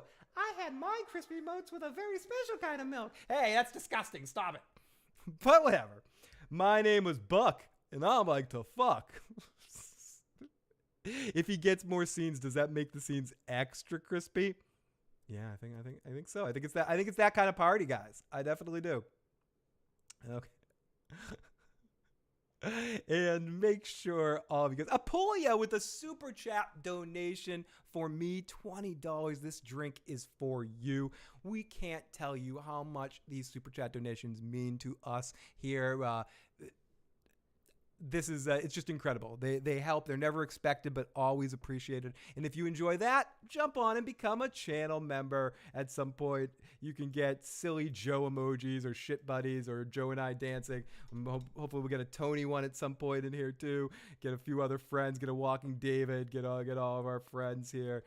So thank you to all of us, all of our super chatter members and our channel members. You guys are amazing. My name was Buck. And I like to fuck. God, they made that crispy. Miss Duncan the Tall is cracking me up tonight. They made that crispy extra crispy hot. Hey, not so long ago, you held enough power to write my name into the White Book. And when your father named Cookie Krispies me to his King's Guard, it was the highest honor any Cole had ever known. Note that I promote cheating on your spouse. No, I'm sorry, I read that wrong, Liz. Not that I promote cheating on your spouse. Many seem to marry for binding of family and houses and then bang whoever they want. Seems like marriage isn't the end-all be-all. And that's the thing in any situation, but especially in this situation. If you're the queen, it doesn't really matter who she married. She can marry Lannister or whatever. She's going to bed anyone, or she could have a consort that's her passionate love situation. She could marry for both purposes, for securing house needs and then just, have an arrangement of some kind. Or not even arrange, just do whatever the fuck she wants. She's a fucking Targaryen. All that I have, I owe to you. Now, I'd hardly call that toothless, princess. But do you know what is toothless? My crispiness. Okay, so they talk about the rock, they walk on, we hear some dogs. So then we go to the king hunting some more. Or the king not hunting. The droppings were found half a league. The king, this is the most that the king hunted. He grabbed a piece of shit with his hand and he squeezed it.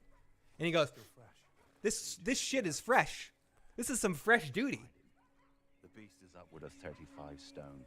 We now have his trail. Before the dragons rolled over Westeros, White Hart was the symbol of royalty. White farts? What? I'm sorry. And on this day of all days, I've never been one for All of signs no. of importance. Listen, I'm Otto Hightower, and I believe in signs. I saw the sign. I had a 2-year-old. She's gonna marry your daughter. Ooh, never gonna leave the. Gotta find another little kid to set up with some pedo stuff. But if the gods did wish to show their favor.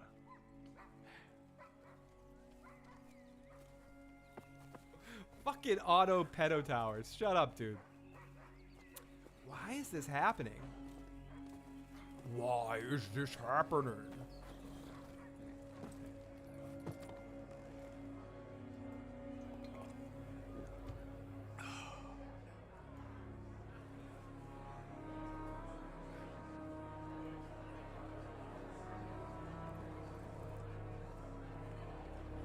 So we continue here. She goes and provide the killing stroke against your White Hart. And we get the Lannister talking to the king here. King of the King's Wood. It's as if the seven themselves have blessed this day. Hi. Thank you for your generosity. I'm a Lannister. I would be honored to take the Princess Rhaenyra to wife. I would do anything with the Princess Rhaenyra if you what give I me a offer drink. you, I'm crown a and daughter, Lannister. is strength. Do you think that House Targaryen wants for strength? If someone offered you more dragons, would you not take them? Do you have dragons? Oh,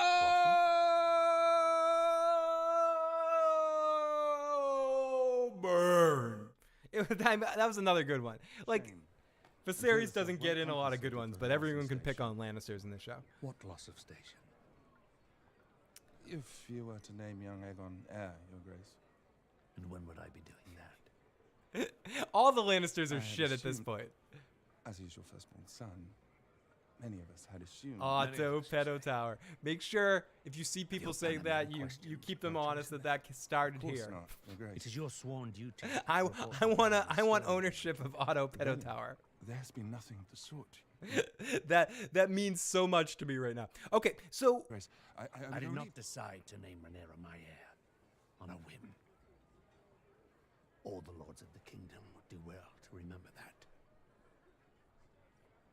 So again, we start to see some of this conflict building up, how everyone, all the lords and ladies would love for Aegon to be named the next heir. They are automatically assumed as firstborn male heir, firstborn male son,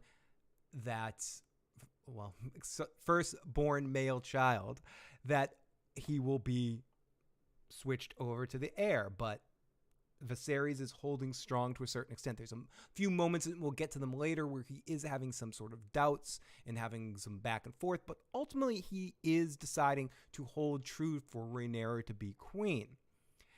So he's getting pissed off because everyone's questioning him, and they're feeding into his own anxiety about the situation. Because he is a insecure, not concrete thinking kind of person. He just constantly doesn't really have the resolve as a king or a thinker to make a decision and slam his fist down and own it. He's always going to second guess himself. And this is one of those things where, as he gets in the conversation that we get in with, he has with Allison earlier, because of his dreams and feeling like he maybe has a special place or actually fits into the Targaryen legacy somewhere, with thinking about his son and thinking about his son ruling, the dreams and all of that is important to him since he's not a dragon rider. So I get him to a certain extent, and I love all of the conflict that was played within his performance, within a very interesting drunk performance by this actor. So Viserys is killing. Yeah, he's, as much as Damon, I'm loving Damon. And Tony asked me this question earlier on the stream, my favorite characters. And I think I said Rhaenyra, Corlys, and Damon. But I would also include Viserys in that list too. It's just he and Lowtower. But really Viserys is adding another layer to the king that we haven't seen in another king on the series yet. And the doubt within him, the frustrations within him, the I'm not worthiness of it all, the Garth and Wayne-ness of it all. You feel that within his performance and within his rule as king. You can feel the temporary vibe of it all. Why is the king weak? Something is shouted. I think because deep down he knows he shouldn't be king. He knows it should be Rhaenys. And he always will know that he wasn't the best choice for the situation. So I think and he's not a dragon rider, and so he's disconnected from the whole situation. Or he used to be, but his time is gone. His time is gone. Okay, so where were we? Thank you for the gift. You're welcome. Okay, so I think I'm a lot further in a minute. Wine. I am. So he gets pissed. Give me the wine. Get me drunk. I want to fucking have some fun. He drinks more. Allison watches, and she's concerned. And this is where we have an attack of Otto Hightower. Sent out the hounds. It won't be long now until the White-Heart is cornered. Your prize is within reach. Let's listen to this crazy prick. What do you make of Lord Jason's proposal? That man's pride has pride. Great line. That man's pride has pride. Very accurate to a Lannister. But you hear this motherfucker, the way Otto says this, what do you think about his thing? And then he goes from saying it with this chuckle in his voice about this whole situation to the way he offers up his grandson at 2 years old to marry Rhaenyra. It's just an incredible. You got to give this guy credit for creepiness that he's able to pull this off. Thank you for the gift. Your Grace. Your Grace. listen to this shit one more time. And yes, please keep calling in 781-990-8509, 781-990-8509. We got a couple more calls we'll get to in a bit. Just get through this recap. And thank you so much, everyone that's been tuning in this evening. So much fun. The huntsman has the trail, Your Grace, and has sent out the hounds. It won't be long now until the White Hart is cornered. Your prize is within reach. What do you make of Lord Jason's proposal? That man's pride has pride. You're not only Rhaenyra's father, you're the king. She'll do as you command. It is not my wish to command her, Otto. I want her to be happy.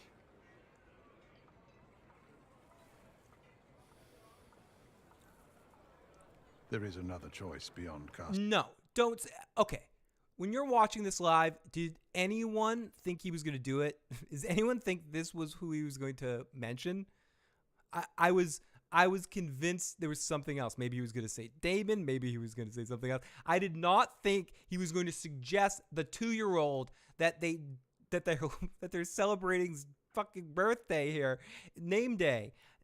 Like, what? Like, how do you say this? And he says it with a straight face. He laughs at the Lannister proposal, and then he turns it around and suggests the 2-year-old brother. Rock. One perhaps you might be more comfortable with, one closer to home. Who do you have in mind? Prince Aegon.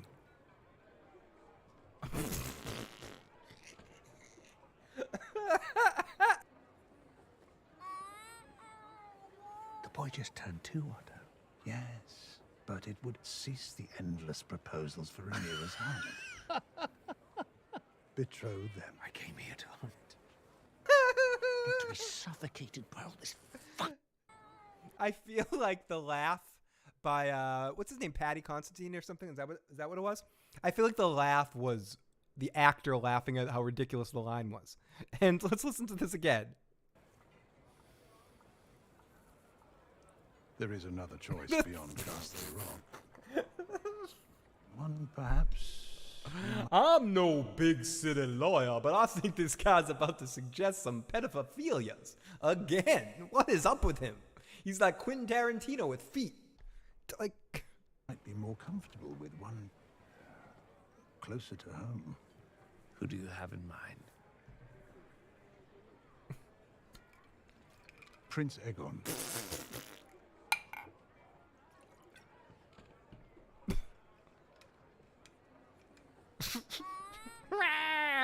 The boy just turned 2, Otto. Yes, but it would cease the endless proposals for Rhaenyra's hand. Like, was he joking? Please tell me pedophile was pedophile. Pedo Tower was friggin' pedophile. Please tell me that Otto was fucking joking. He was right? He was joking, right? This is a joke? Was this one of those, like, let's see if he thinks I'm being serious? But what the bloody hell? And the way that the actor laughs this off is just great. Lola, great to see Lola in the live chat. The boy just turned 2, Otto. Yeah, Yes. Would cease the endless proposals. You see how excited he was when he said the boy just turned 2? Yes, he turned 2. That's just perfect for the kind of thing I'm into. Like, what the fuck? Excuse me, Chris Hansen. Excuse me, Otto. Why don't you have a seat right over there? But yes, the way Viserys laughs, I swear it's the actor laughing at the ridiculous line, and they kept it in. I came here to hunt. Exactly. He went from 12 to 2 really fucking quick, Carlo. I'm not Miss Duncan the Tall. Sorry. The boy just turned 2, Otto. Yes, but it would cease the endless proposals for Rhaenyra's hand. Betroth them. I came here to hunt. Not to be suffocated by all this fucking politicking. Let us speak no more. Yeah, let's speak no more of that. Please. Okay, so then we go to the king getting drunk, and this music, you hear it. This thick didgeridoo trance house music from the rave. You just took some bad acid and you're tripping. You're on your way down a K-hole. Like this music right here. You're not doing good. You're in for a bad drunk, a bad night drinking. Everybody, fuck you guys. This podcast is my fucking thing, and I like you. I mean, that's basically the point he's getting right now. He's getting so scrawly, angry, drunk. We've This sent is outriders to find Rhaenyra, Your Grace. he's getting the way I get drunk when I'm in Vegas and I lost a bunch of money and I'm at the end of the night and the waitress isn't bringing booze quick enough while I'm losing my money, and then I walk away from the table with my drink. She shows up right as I lost my last bet, and I grab the drink and I walk through the casino angry, like, this place sucks. Give me a free drink. Nah. That's Viserys this whole episode. He's weak as shit. Bobby B was a better drunk. Bobby B was like a loud, aggressive, angry, fun drunk. This dude's like a douche turds, depressy, like sit in the corner, put your thumb up your butt, cry about it kind of drunk. I don't like hanging out with Viserys drunks. I don't. They just bring down the party. What are we doing, man? What's this about? This sucks. Like, stop it. Have a good time. Douchebag. I'm surprised they used the word politicking. Okay, let's listen to a little bit more here. Criston went after her, so the hope is that they are together. The girl is a heedless contrarian. If I instead forbade her to wed a Lannister, she would have run off with Lord Jason out of spite. A truly great Targaryen. Not completely untrue. Powerless over mine own daughter of 7 and 10. King Jaehaerys. Okay, we will say this about Viserys. He definitely has some very conscious self-reflection going on. He knows how useless he is. People can try to talk him out of this. His great advisor, his strong advisor here, can try to talk him out of it all he wants. Can try to speak whatever truths to him to make him feel better about his position. But he is a weak-ass king. But he knows he's a weak-ass king, and I think self-reflection is important. I know I'm a drunk, crazy, wacky hippie. Or not really a hippie. I shower, and I like good music. But that's beside the point. I mean, I just, the hair and the shit and I know who I am. I have good self-reflection. But, and strengths and weaknesses, and I think it's important to know those things as a creative person, or just whatever you do, whatever your thing is that you do. Like, what do you do good? What do you do wrong? And I think Viserys has a good speculation about that situation. But, I don't know. Ruled over half a century of peace while his children drove him to the edge of madness. His daughters in particular. It is tradition, Your Grace. Yes, Lola, actually, part 3 was my favorite episode of the 3 so far. I would say they've progressively gotten better each episode.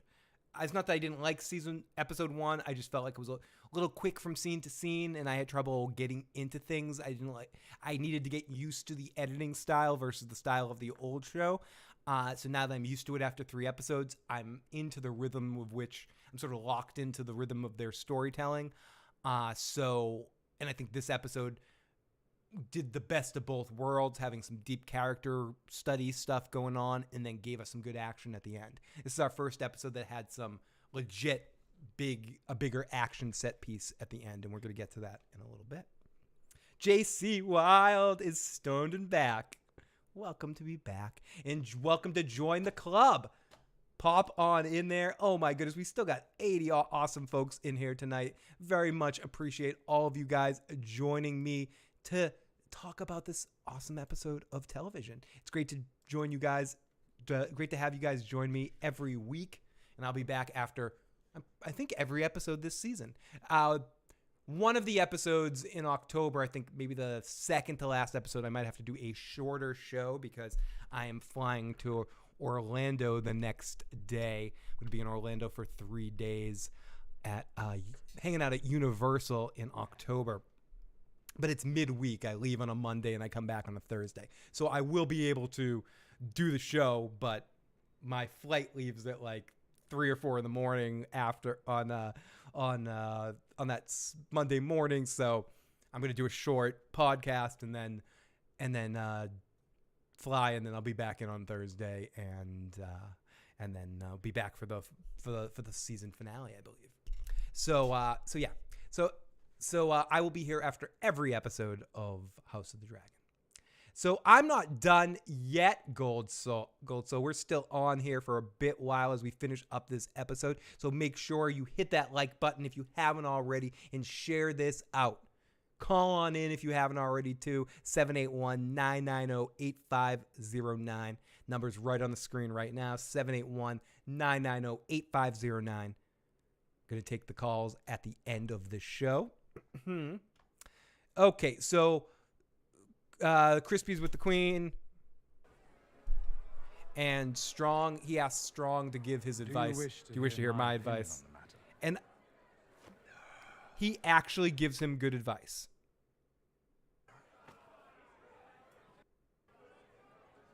It would do much to assuage Lord Corlys of any slights. He suggests that Rhaenyra marry Corlys' son, which actually is a smart move. He says, I advised you to marry the daughter years ago, and now I'm advising you to wed your daughter with his son. Simply for the same reasons. It makes sense. It shows him that even if he imagines some slights or the real ones, this is the right situation. And Viserys hears this, gets up drunk as hell, is like, you know what, buddy, you're right.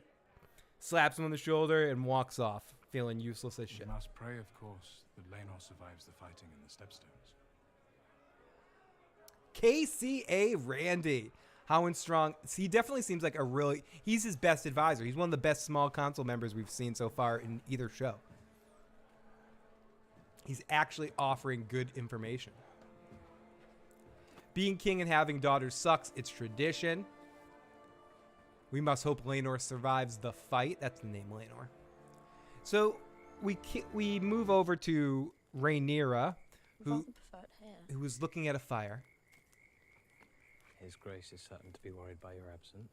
And they're playing by throwing shit into the fire, and that's their fun. And they hear something. Their horses are rattled. Crispy gets up to check it out. And he looks around, and some tension built up in this moment. The series uses silence really well. I'll say this series uses silence even better than its parent series. And out of the bushes comes a boar that tackles Crispy, but he's wearing his armor. And then it gets on Rhaenyra and starts jumping on her, going Il Nana all over Rhaenyra.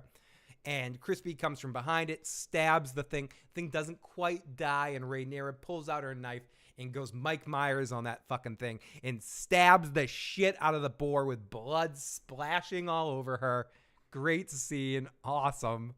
Very 80s slasher movie kind of moment.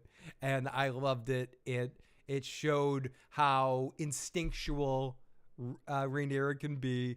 And I loved getting all stabby stab. It's a good move. Good best. I said good best because I read Sir LT's comment. And I'm like Ron Burgundy. I have to read whatever's in front of me. Episode 1 and 2 were good. This episode sucked, says Ross. Okay. Ross, let us know why you felt that way. Love to hear your thoughts. As always, Issues program here is not a echo chamber. We appreciate everyone, even if we didn't feel the same way. I didn't feel the same way as you or people in the live chat did. We were always curious to hear your perspectives. If you want to call on in and leave a voicemail about it, you can do that at 781-990-8509. You can throw it in the chat, or you can just leave your comment as is and say, I don't have to explain shit to you motherfuckers. Yeah? All of which are acceptable responses to my query. But anyways, creepy ass smile. Creepy ass smile. Okay, so the boar that killed Robert comes out and tackles him, and she's she's all bloody motherfucker. Hard cut to Viserys drinking in front of a fire and talking to Allison. I do want to play part of this conversation. As I named her to protect the realm from Damon.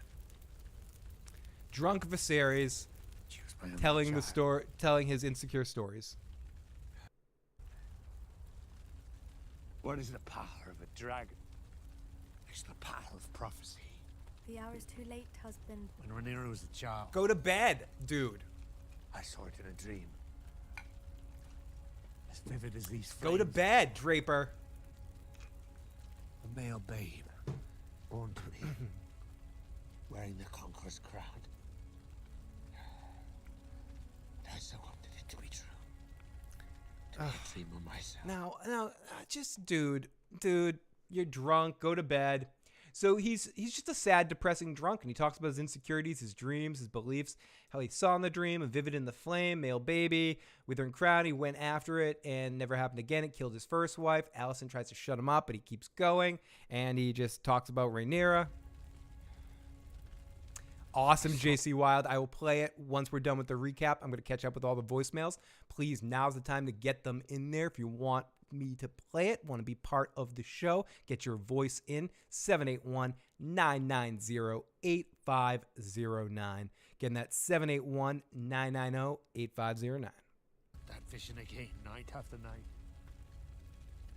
But it never came again. I poured all my... He never, poor guy, never came again. And naming her heir would begin to... Sarah Kay says Allison is dull. I don't want to speak for the amazing gray area, but she put out a tweet at some point. She's like, I'm just going to say that the Allison and the Viserys scenes are a little boring. I could use a little less of them. And I mean, I'm not going to entirely disagree with what Gray said in that moment. They don't have, as actors, I don't think they have the best chemistry in the world. I think both actors are doing a great job, but some of their scenes do take the energy down a little bit. I can see what some people are feeling about that. I personally love Viserys' performance, so I think he carries it through, but I don't think these two actors have extreme chemistry the way that this actor has with young Rhaenyra. Like, the two of them have a good bounce back and forth. These two aren't quite as locked in. Maybe we'll see more with older Allison. Right. Oh, it did. I never imagined I would remarry. I would have a son.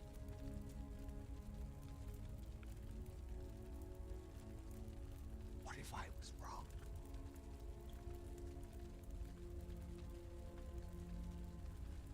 What if I was wrong? I'm wrong about everything. So, what if Rhaenyra? What if my thing? What if my something? And then they tell him that his hunting has worked. He's really done all the hunting himself. And they finally tracked it down. But they couldn't track down...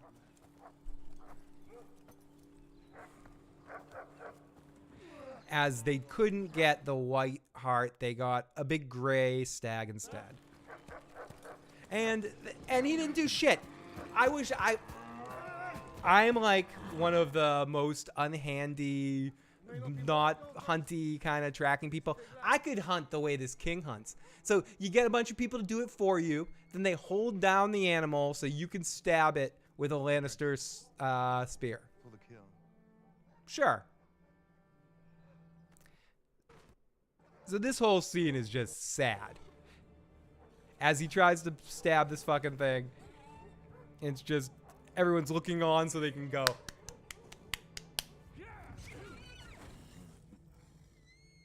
Oh, I wanted to go a little bit to the left, but and he missed. I fast forwarded a bit too much, and he kills it, but he tries to kill it at first, and the thing doesn't die, and then the huntsman's like, "Oh, Your Honor, Your Highness, a little to the left, please," and then he stabs it, and the thing dies.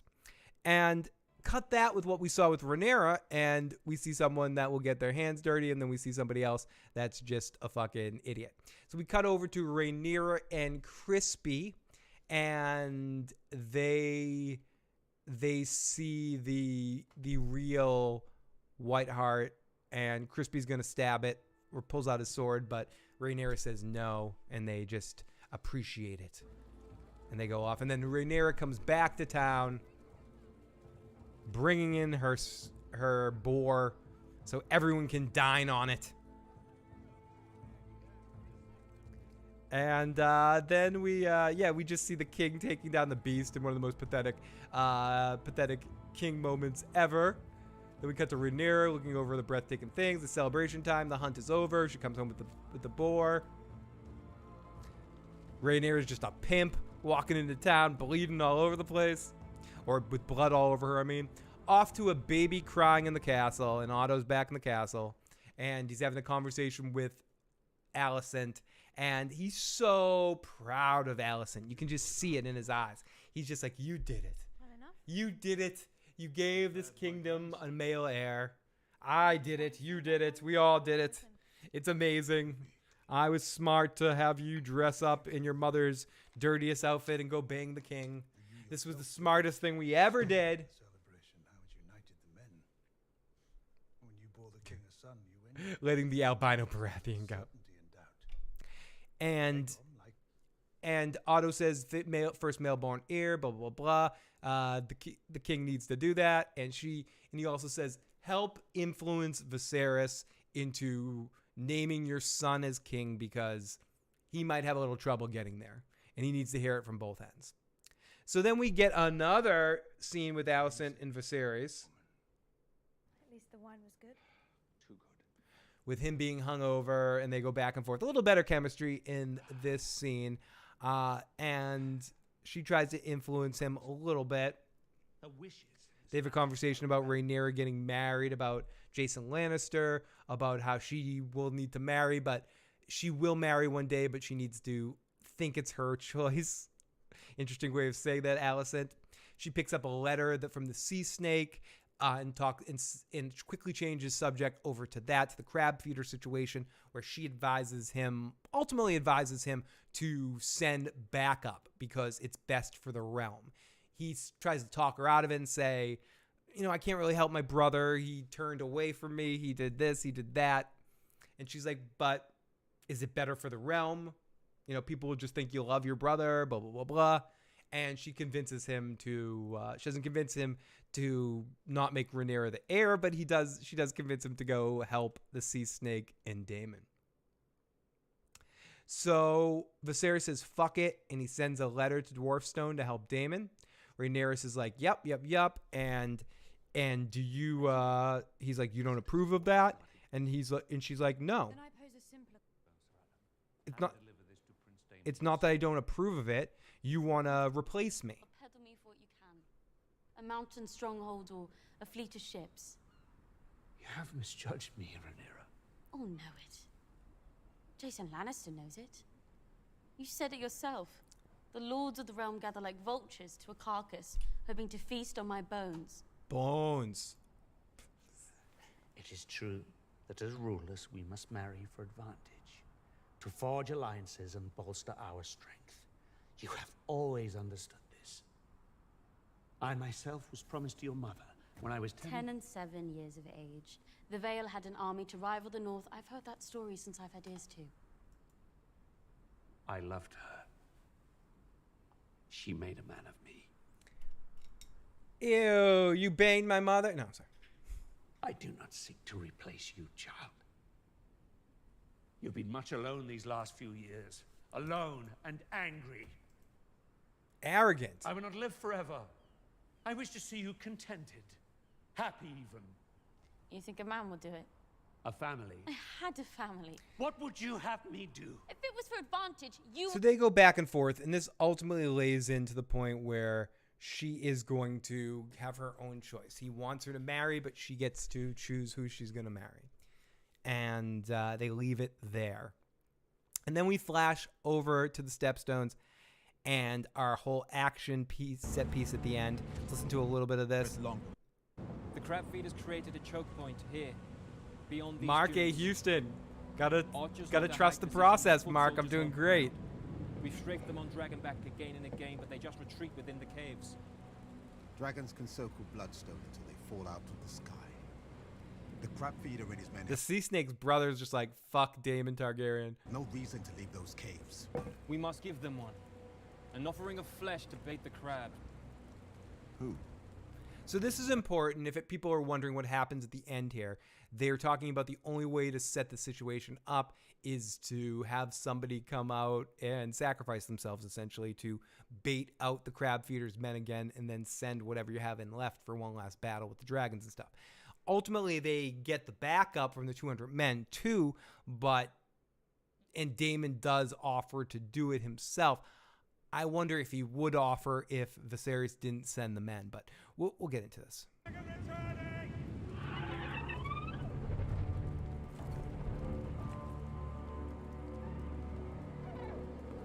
Yes. Who? Which man here will happily go to his death? Show me the knight who will march into that helping nephew, and I will show you a madman. Damon. Damon is why we are losing. He at least is fighting this war. Someone asked about the wigs. I don't think either Corliss's or his brother's looks bad, but the kid, Laenor's wig, doesn't look great. What role have you played in this council, Uncle, other than Master of Complaints? Enough, Laenor. Oh, he called him Master of Complaints. I like that. Not support Daemon. Why should any of us?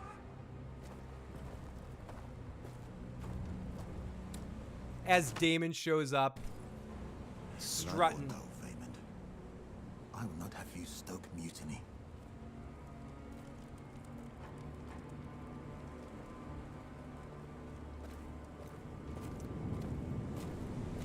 So Damon comes in here, doesn't say anything, gets a letter from the king, and I mentioned this earlier at the beginning of the show.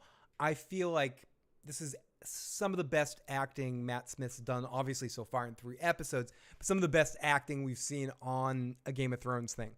He plays so many interesting emotions as he's reading this letter. You can see in his face the "my brother loves me" look. You can totally see that. That's obvious in the front. Then it switches over to, I gotta save face. I want to do this myself. What do I do in this situation? Bring up the rage, bravado. I got to come up with a plan. I can use this from using the soldiers as a way to win this battle and set up his own plan as he set up the whole, it's a trap here, pretending to wave the white flag. You can see all of those wheels moving in Damon's head. And he depicts so many interesting emotions and thoughts without saying a goddamn word. And yes, he reflects a shit ton of plot armor in this scene. Fuck ton. But, okay. It's a fucking fantasy show. I can deal with some plot armor in an action scene. So did Jon during Battle of Bastards, and I had no problem with that episode. It happens. It's in action scenes and fantasy stuff, you're going to see some plot armor. So did Mad Mardigan and Willow. Our heroes are going to have plot armor and action scenes and big fantasy fucking things. So did Gimli and Legolas and Aragorn in the Lord of the Rings movies when they jumped and fought an army of 10,000 against 3. We have 10,000 men. We have 3. We'll never make it. We made it. That kind of shit. I stole that from Flight of the Conchords. That's not my own joke. Okay, let me continue. Okay, so Damon, Matt Smith plays this perfect. It's time to kick some ass.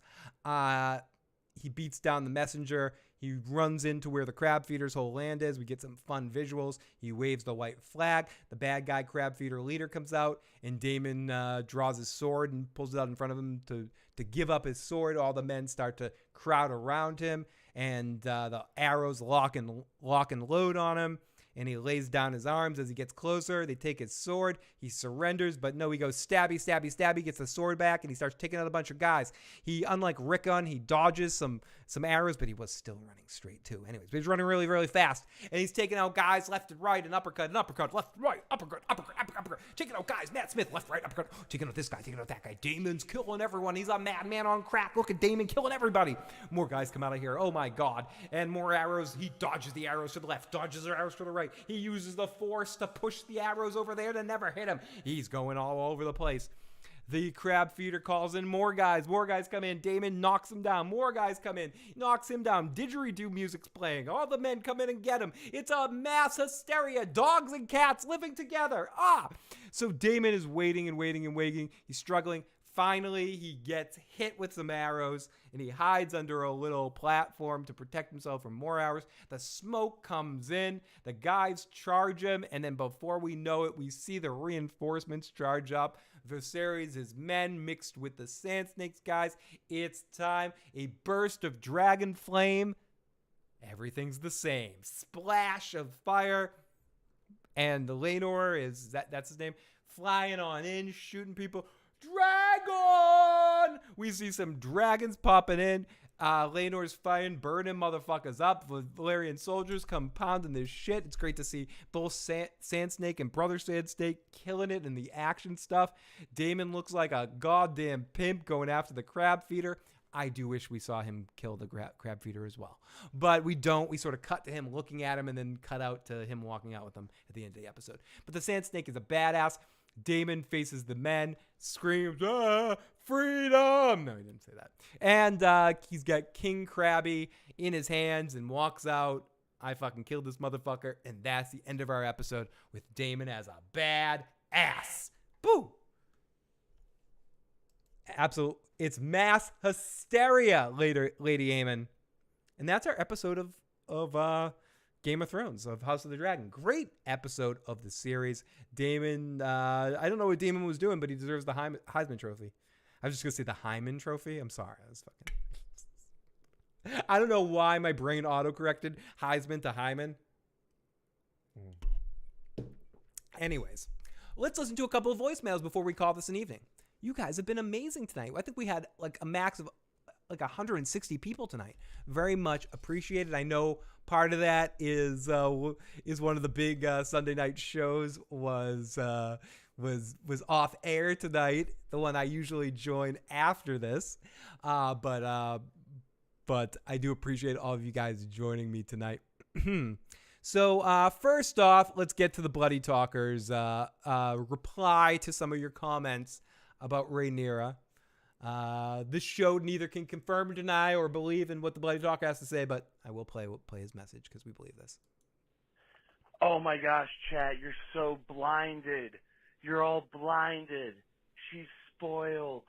I don't want to go to the party. I'm going to go sit under the tree and read my book. I'm going to go take the bard with me, and we're going to go sit under the book. Yeah.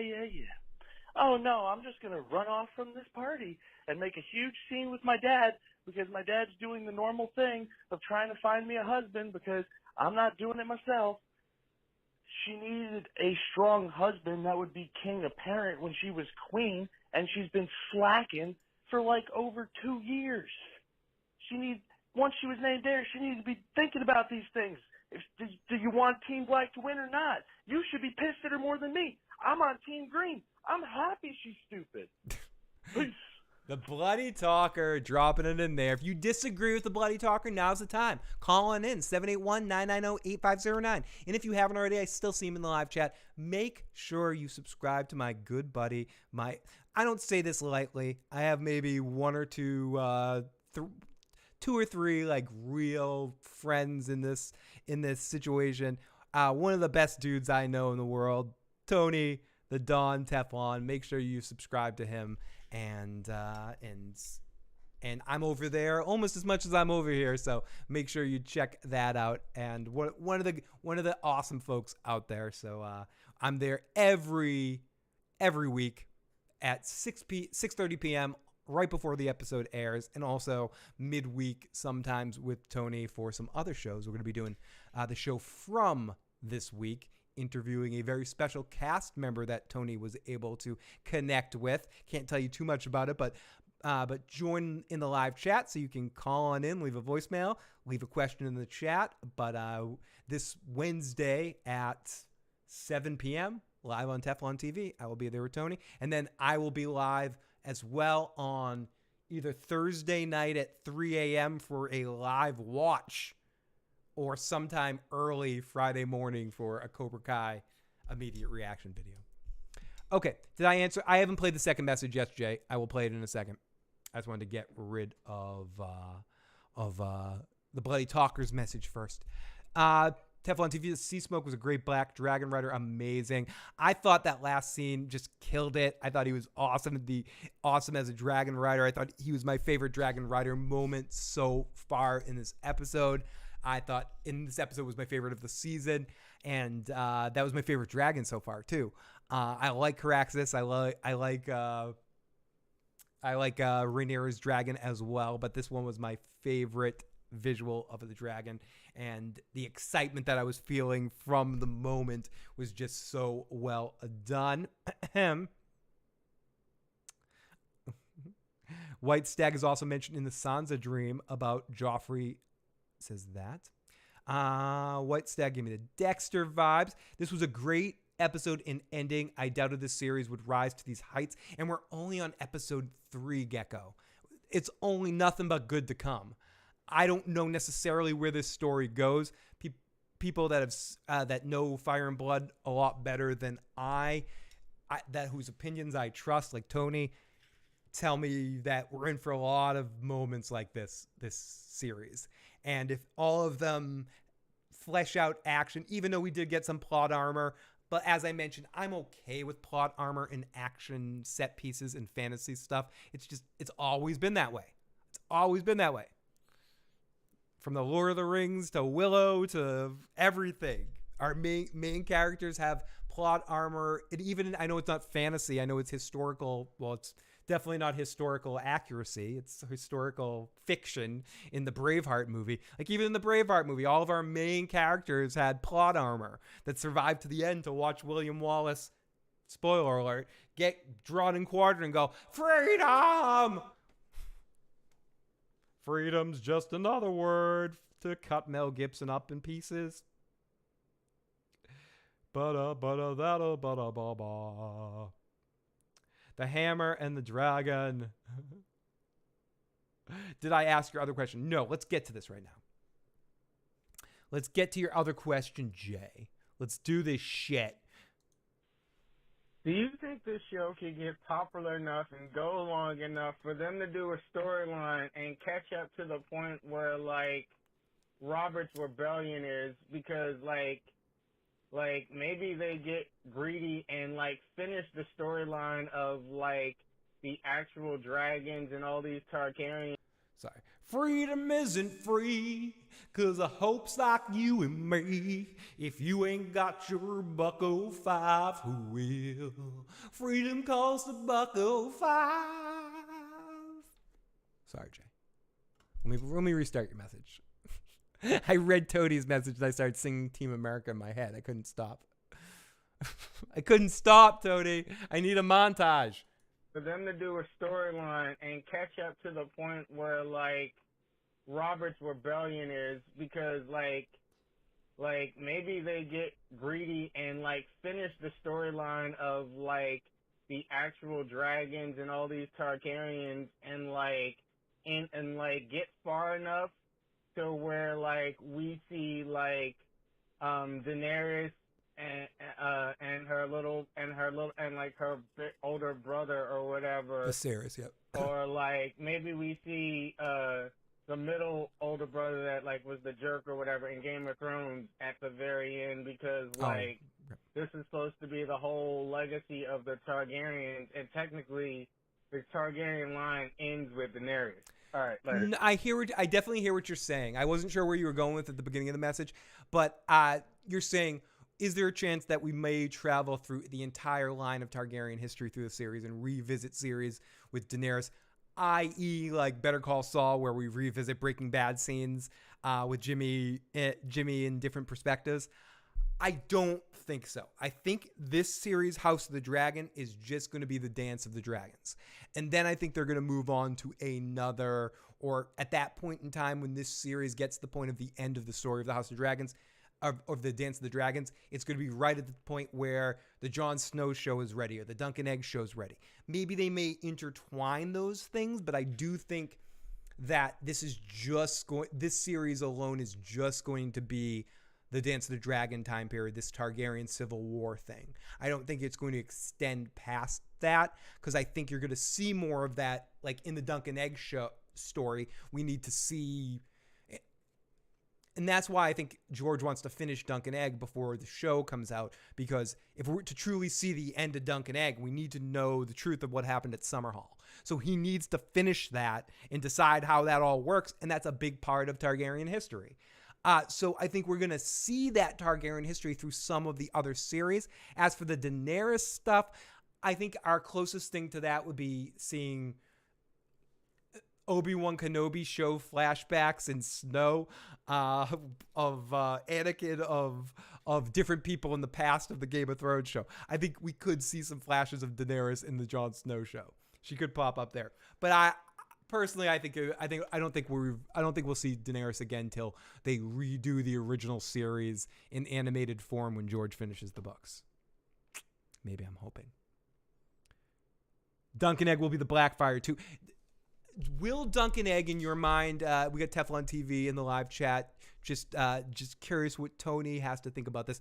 Do you think that, or people in the live chat too, have they said, is Dunk and Egg going to be live action, or is Dunk and Egg going to be animated? I don't know why I said it like that. Animated? Will Dunk and Egg be animation, or will it be live action? Or have they not said as much yet? The Sandman is good. If I'll go bananas if Dunk and Egg's show had the same theme song. Summerhall is very important. It should be covered. I enjoyed it.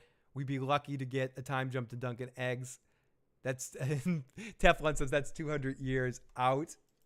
Let me see. What do we got? I still got a little time. I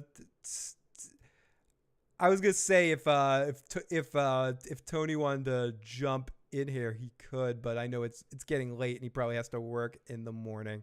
But if Tony wanted to come in, if we took a couple more calls, you're more than welcome, Tony. But you're probably chill finishing up your video and getting ready to crash.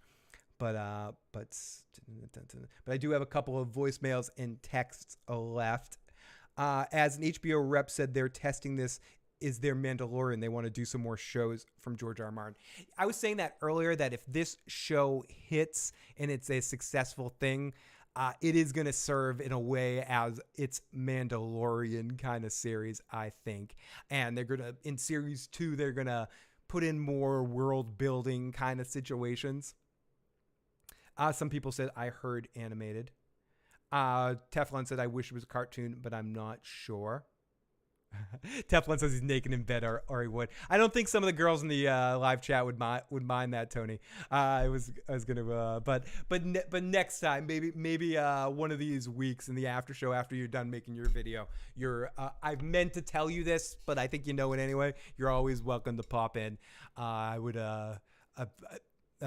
We'll talk about it next week, or talk about it on Wednesday and from. But you're always invited to pop on in one of these after shows, depending on your work schedule or how quickly you finish your video to go out. Anyways, blah blah blah. Peter Griffin, I have not seen next week's clip yet. I am saving it as I don't usually watch them before I jump on the show. So I will definitely check that out tomorrow, probably.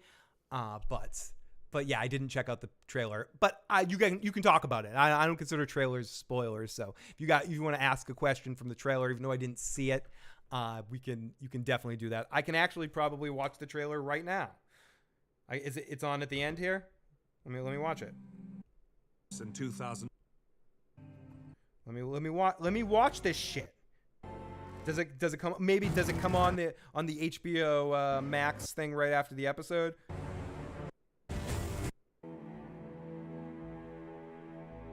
But yeah, I can probably watch it right now. Oh, he's Tony. Tony is thank you for being a friend, Tony. I want to be in a Golden Girl sandwich. I know too much information, but I do love me some Golden Girls. Do they have the teasers? Is it on the app here?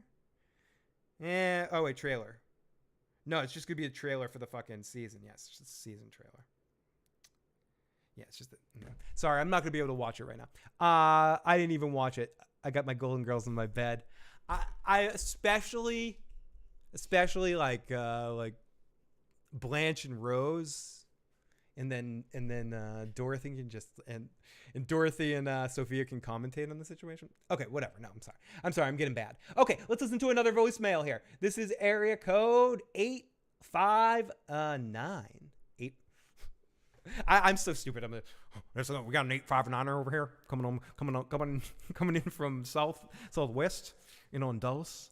Got a 859. Let's see what 859 has to say. Now, 859, thank you for being my friend. Are you traveling down that road and back again?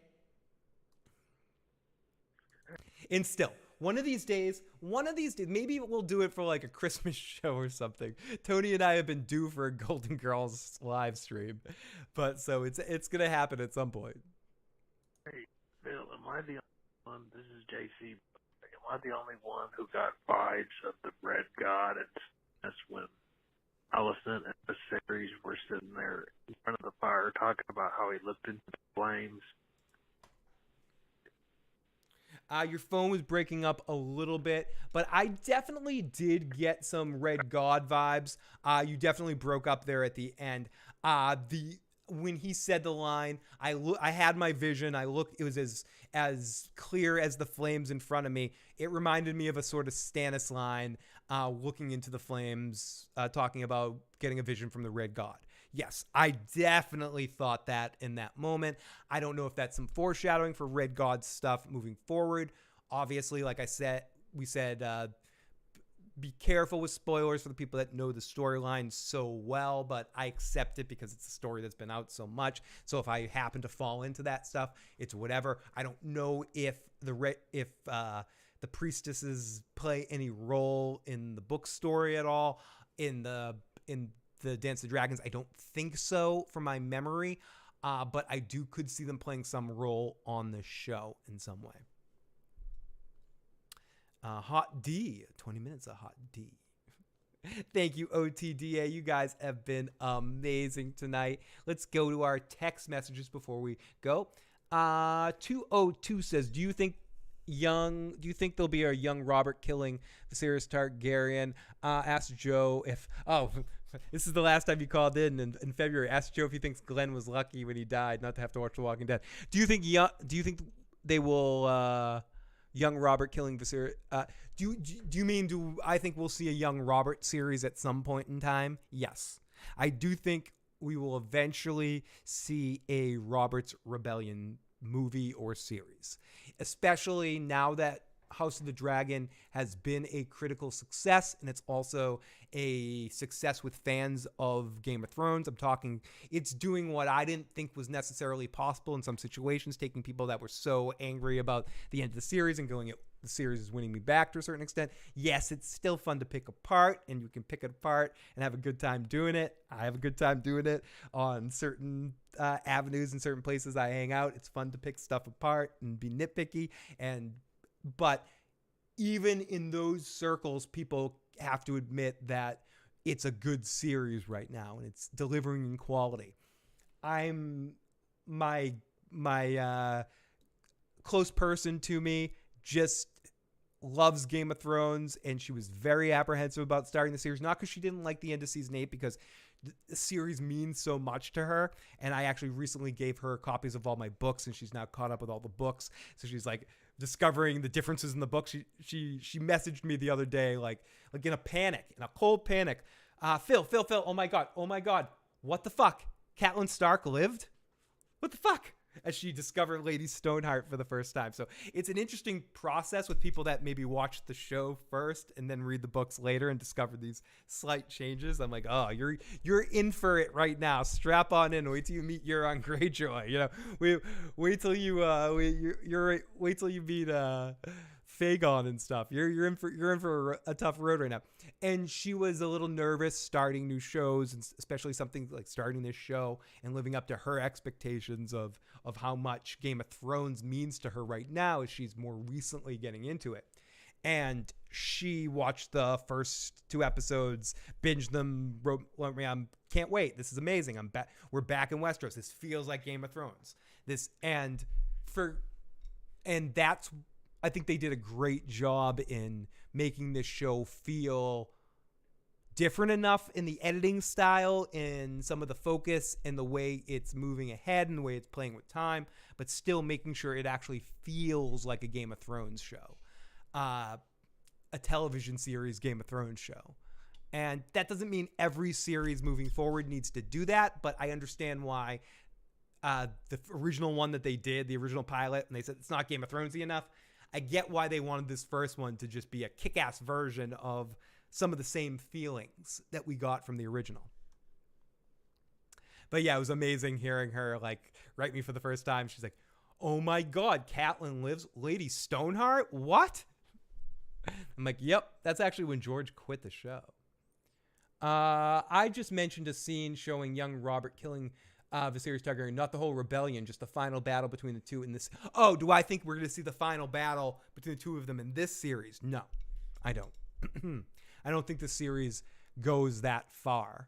I think this series ends at the end of the Civil War, and I don't think we get a complete Targaryen history in this. We get the Dance of the Dragons, but I could be wrong. It could proceed. Thank you for clarifying your question, Jay. And I guess our last voicemail of the evening. I've been on here for 2.5 hours. You guys are sick of me by this point, right?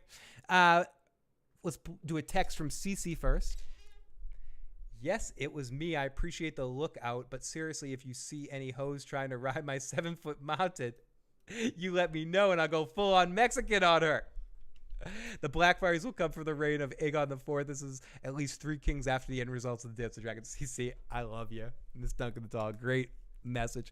And our last voicemail of the evening. Let's see. It's watch this show. Can be very harsh.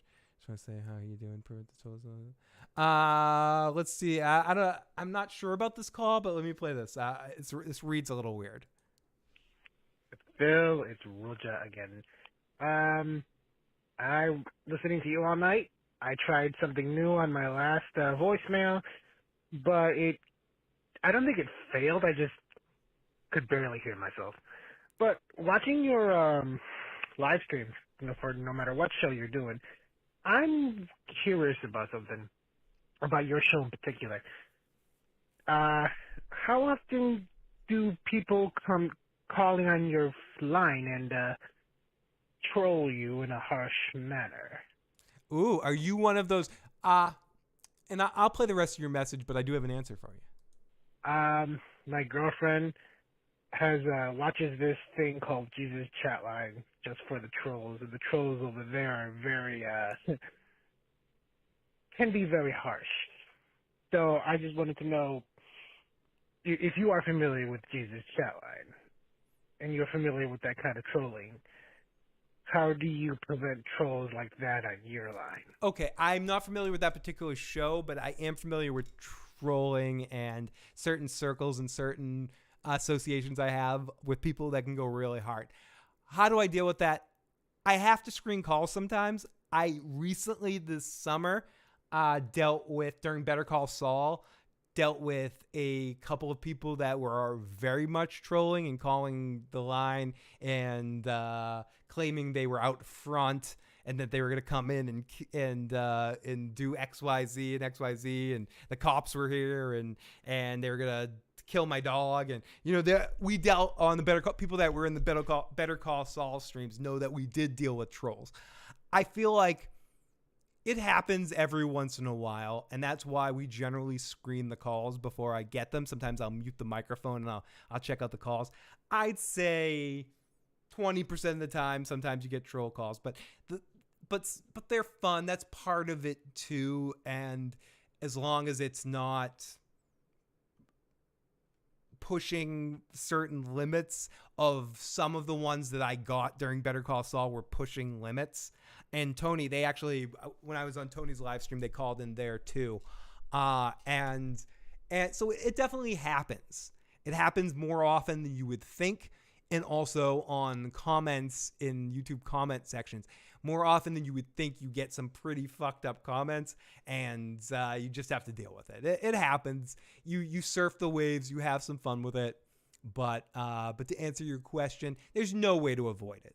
The way to avoid it is just almost embracing it to a certain extent and knowing it's just going to happen. You got a phone line. It's an open phone line. People can leave whatever they want on the line. I've gotten some fucked up shit that I've never played. You know, I've definitely got some weird threats, some weird messages, some weird stuff. But, yeah. Imagine Phil putting a headband on going Rambo mode, troll. Gecko's a troll. I'm kind of a troll, too, a little bit. I can be trolly. Waiting in suspense. I've never had too much fun or too much Phil. Oh, you're sweet. Thank you. Yeah, I'm a Phil. I'm a troll. I encourage trolls here. This is a haven for trolls, really. Let's be true. Those of you who've been with me for years, that's part of the difference of my chat room with some others. We're a haven of trolls. We're a place where all trolls get together and relax our energy sometimes so we can all get along. And trade notes and shit. This is Troll Haven. Rat-tat-tat, motherfucker. But yes, I definitely, people that were listening to the Better Call Saul streams know a couple of some of it got played on the air because I wasn't sure, because I play calls blind sometimes. I don't always screen. I should probably screen all the time. I more screen when I use the phone line on Tony's or when I've used the phone line on Preston's or something. Like I'll screen in those situations, but when on my show, sometimes I just play away and deal with it, and then make note of the phone numbers, and sometimes don't play them again after harsh messages. But it is what it is. Hannibal calls in and leaves some music sometimes, which I never mind. I think Jay left us one more voicemail. Let's play it. Why not? Do you think we see the dragons that like start dying out or whatever? Because like there aren't really any in Game of Thrones until the three eggs hatch. So doing like this whole like Blackfire versus the Targaryens, or Targaryen versus Targaryen civil war, I'm guessing these dragons are supposed to like start lessening in numbers or whatever, thinning in the ranks, and start getting like smaller and smaller. Do you think we'll see that and like them like die off and in the last season of the show, like there'll only be like 2 or 3 of them left or something like that? All right, later. I do think there's going to be something like that. Maybe not exactly how you described it, in the way that when all of it's said and done at the end of the series, we're going to feel the weight of the lost dragons. And I think that's going to be a big part of it. I don't think they're going to be gone completely. I don't know my history, but I do think some dragons do survive this. But so many are going to be gone. What would I name my dragon? Garrick? Probably. Or Quark? or Bonzo? Something like that. The Maesters would give their dragons anti-Viagra. That's certainly a possibility. I wouldn't be surprised. So everyone, you guys have been unbelievably amazing tonight.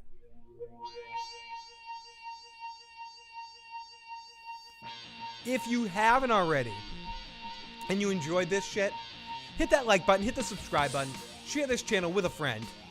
Help promote the word. I'll be back next week. First off at 6:30 p.m. on Teflon TV with Tony and Bridge, and who knows who else Tony's going to bring over for next week's show.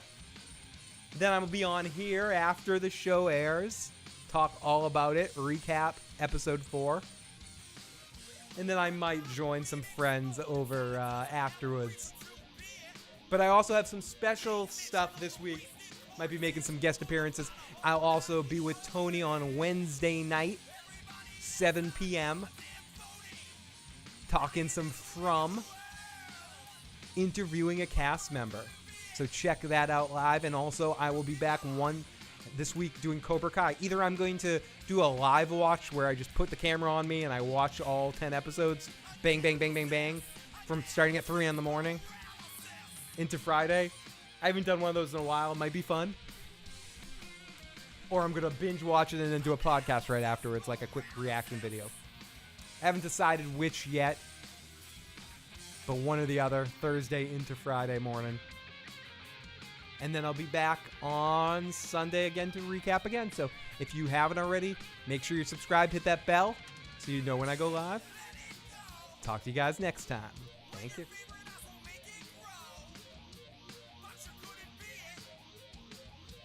I'd get up and jump around right now, but my legs are destroyed from bee stings and dog bites. That's a good band name, Bee Stings and Dog Bites. Carlo Wayne, that's the name of our band. You like that? Bee Stings and Dog Bites? Either way, we're starting a band. Talk to you guys next time. Peace.